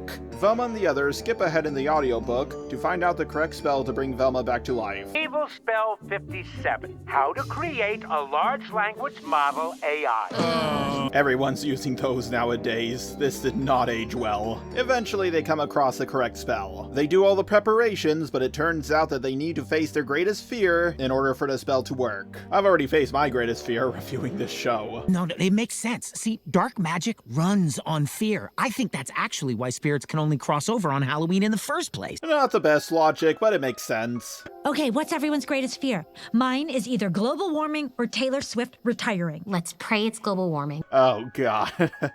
You know, I don't hate Taylor Swift. I think she does have legitimate talent. But holy fuck, she is way too boy crazy. Honestly, I first heard about her when Kanye stole the mic from her. Like, everyone was talking about that a few years ago. But what if mine is you dying? Why would that be your biggest fear? That sounds like the greatest thing to ever happen. Velma tells Daphne to warn the others about the murderous ghost. This causes Daphne's triangle to appear because apparently her biggest fear is missing out. Velma's triangle also appears along with the Black Knight. He quickly grabs Daphne and drags her away. Yeah, apparently, just like Velma, he's totally visible. Again, you gotta wonder as to how ghosts were a mystery up until this point. At the party, they're apparently not letting people in if their costumes aren't sexy enough. And a girl dressed up as a sexy Isaac Newton somehow hurts one of the popular girls by dropping an apple on her foot. Ow! Apples are extremely light. That would not be anyone's reaction. Fred finds his dad working as security, because apparently he's running out of money. What? Every live streamer when their streams don't do so well anymore. But yep, Fred's biggest fear that he's gonna have to face is being poor and getting a job. To be fair, that's the biggest fear of most YouTubers. Kill me! Kill me! Yeah, that was my reaction after I got cancelled. Norville finds out that his biggest fear that he needs to face is the idea of hurting someone's feelings. But didn't he already face that in an earlier episode when he zapped away all of his empathy? Well, this show doesn't care about its own lore, so why should I? Also, I just gotta point this out. Sexy Isaac Newton was a more attractive outfit than Pinky and the Brain. We cut back to the Black Knight, who's about to throw Daphne off a cliff. He claims that he never actually pushed anyone to their death. He was actually framed by someone else. But he does confirm that he was indeed pushed to his death. This looked like the face of a murderer. Oh my god, he looks like a white male version of Velma. No wonder why he was yeeted off a cliff. God, Daphne, he's just a dork. Whoa, Velma, you know what they say about people in glass houses. How am I the first person you're telling this to? Well, it's probably because it's a super convenient thing that happened for the plot to move forward. Yeah, that makes sense. The reason he gives is that Velma solves mysteries, even though a lot of people also do that. Yeah, no, that doesn't fix things. This is clearly just a super convenient thing that happened for the plot to move forward. Velma believes that solving this guy's murder will somehow lead her to her biggest fear. It's as good of an excuse as any, I suppose. Norville, in an attempt to face his fear, breaks up with his girlfriend. Unfortunately, it doesn't hurt her at all because, well, she can do way better than him. Hurt? No, I may love you, but I love myself more, and I refuse to give you that power. Oh, normally I would complain about how pandering this scene is, but I just don't feel like it. Trust me, I'm confused as you guys are. Normally I would be like, grrr, that's wrong, and here's why, statistics, grrr. But I just don't care anymore. I've just gone numb to it. This causes her to break up with Norville for realsies for the second time. What was your nickname PT? You also a probability theory fan? What? No, I think it was for party time. Yeah, Jeff Party Time Wickles feels right. Yeah, I don't even think Velma's dumb enough to fall for that. I mean, come on, doesn't this fellow look like a guy who's totally down to party? It was crazy. If your nickname was Party Time, why'd you have to sneak into the sexy Halloween party? Right? The mystery deepens with every step. Anyway, this yearbook isn't the right year. I just love how innocent this kid is. Honestly, I think he might be my new favorite character. He's so cute, I just want to pinch his cheeks. Velma realizes that her biggest fear is being forgotten. Oh, trust me, Mindy Kelly, we ain't forgetting about this show for decades. Velma tries to sneak up behind Daphne, but it doesn't work because she's too busy staring at her phone. Not gonna lie, kind of a good joke. Daphne! Velma! I love that Velma's normal face still scared her. My biggest fear is being forgotten, just like he was. What? How can anyone forget you? Yeah, Daphne's right. How could anyone forget about Velma? She's the absolute worst thing ever. In fact, I think we'll remember the show Velma long after Mindy Kelly. This show is literally her legacy. And yet a week after I died, everyone in town is just going about Halloween as if I never existed. Well, that's because they're partying, Velma. They have a reason to celebrate. On Christmas, we celebrate the birth of Jesus Christ. On Halloween, we celebrate the death of Velma. I don't even like sexy Halloween, Daphne. Well, that's probably because they'll never let you into the party, Velma. Velma almost goes into the light, bringing Daphne along with her. Wow, that's actually a pretty good end to the episode. Unfortunately, the Black Knight is a white knight, and he saves them both. The Black Knight found his old yearbook, and it turns out that Daphne and Velma's parents are actually the ones who killed him. Spoiler alert, they didn't kill him. Oh yeah, by the way, the Black Knight's name is Jeff. My name is Jeff. I don't know if that's a reference to Jeff the Killer or not, but I thought I should bring that up. Velma and Daphne's parents admit to killing Jeff, even though they actually didn't, but then they find out that he's just as weak as he always was. You know, he can still possess you guys, right? Velma took down Scrappy, who's a lot more powerful than all of you combined. Oh wait, they're doing that thing Kenobi does, where they establish a character can do something, and then they immediately forget they can do it in the next scene.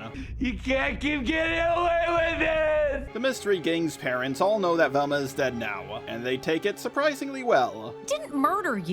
It was an accident. Then why did you guys admit to murdering him earlier? An accident? Yes, we caught you watching us make out in the woods like a perv. You were in a public place, that's on you. So it turns out that they all killed him by accident. They chased him down, tripped, and knocked him off the cliff. Apparently none of them tripped off the cliff, but he did. Now technically what they did isn't murder, but it would be legally classified as manslaughter. And the fact that they kept it hidden for years isn't a good look on them. Also the fact that 2 of them became sheriffs is pretty sad. Wait, you were watching them in the woods like a perv? What? That's a very appropriate reaction. What? Velma, they killed him, and you're more concerned with him being a peeping Tom? Yeah, if you guys haven't guessed it, the PT in his name stands for Peeping Tom, not Party Time. Velma puts together that the book was the thing that whispered push him, because he was the blood sacrifice it desired. No, I do not know how she put that together so quickly, but whatever. According to her, this means he was murdered, and the killer is going to strike again tonight.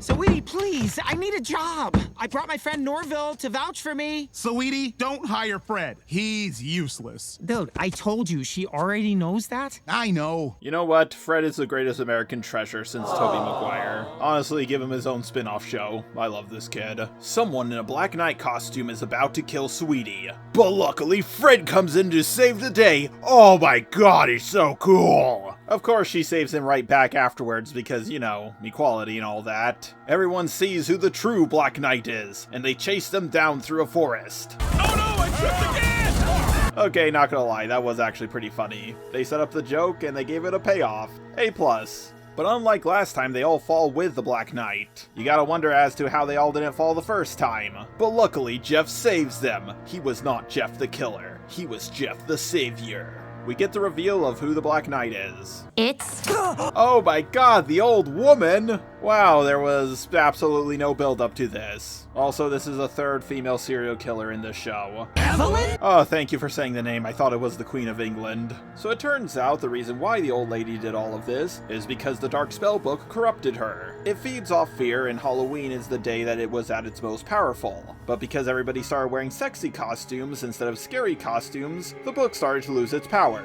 So throughout several decades, she started killing people in sexy costumes. Yeah, I wonder what the writers were smoking to come up with this plot point. The spell is activated, Velma can now come back to life, but the old lady decides to redeem herself by stopping Velma from coming back to life. Wow, that was the fastest redemption arc I've ever seen. Because Jeff's body was underwater for 35 years, he comes back to life as a disturbing-looking zombie. This, of course, generates a lot of fear, which powers up the book to its maximum level.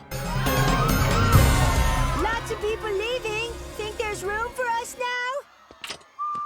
now? Base? The old lady decides to summon an army of zombies to take over the world, which not only confirms that magic is real in this world, but is also really, really powerful. Which makes you wonder as to why people stopped believing in it, and why the military never tried to weaponize it. Also, she's so old that she's gonna die any day now, so you have to wonder as to why she wants to take over the world. We can combat the fear with sexiness. Well, Velma, if you're gonna do that, you can start by leaving.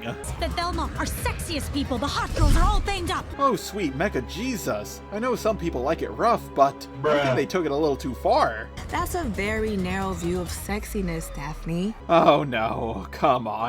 You guys are literally in a zombie apocalypse. Body positivity is not a priority right now. Hidden talents can also be sexy.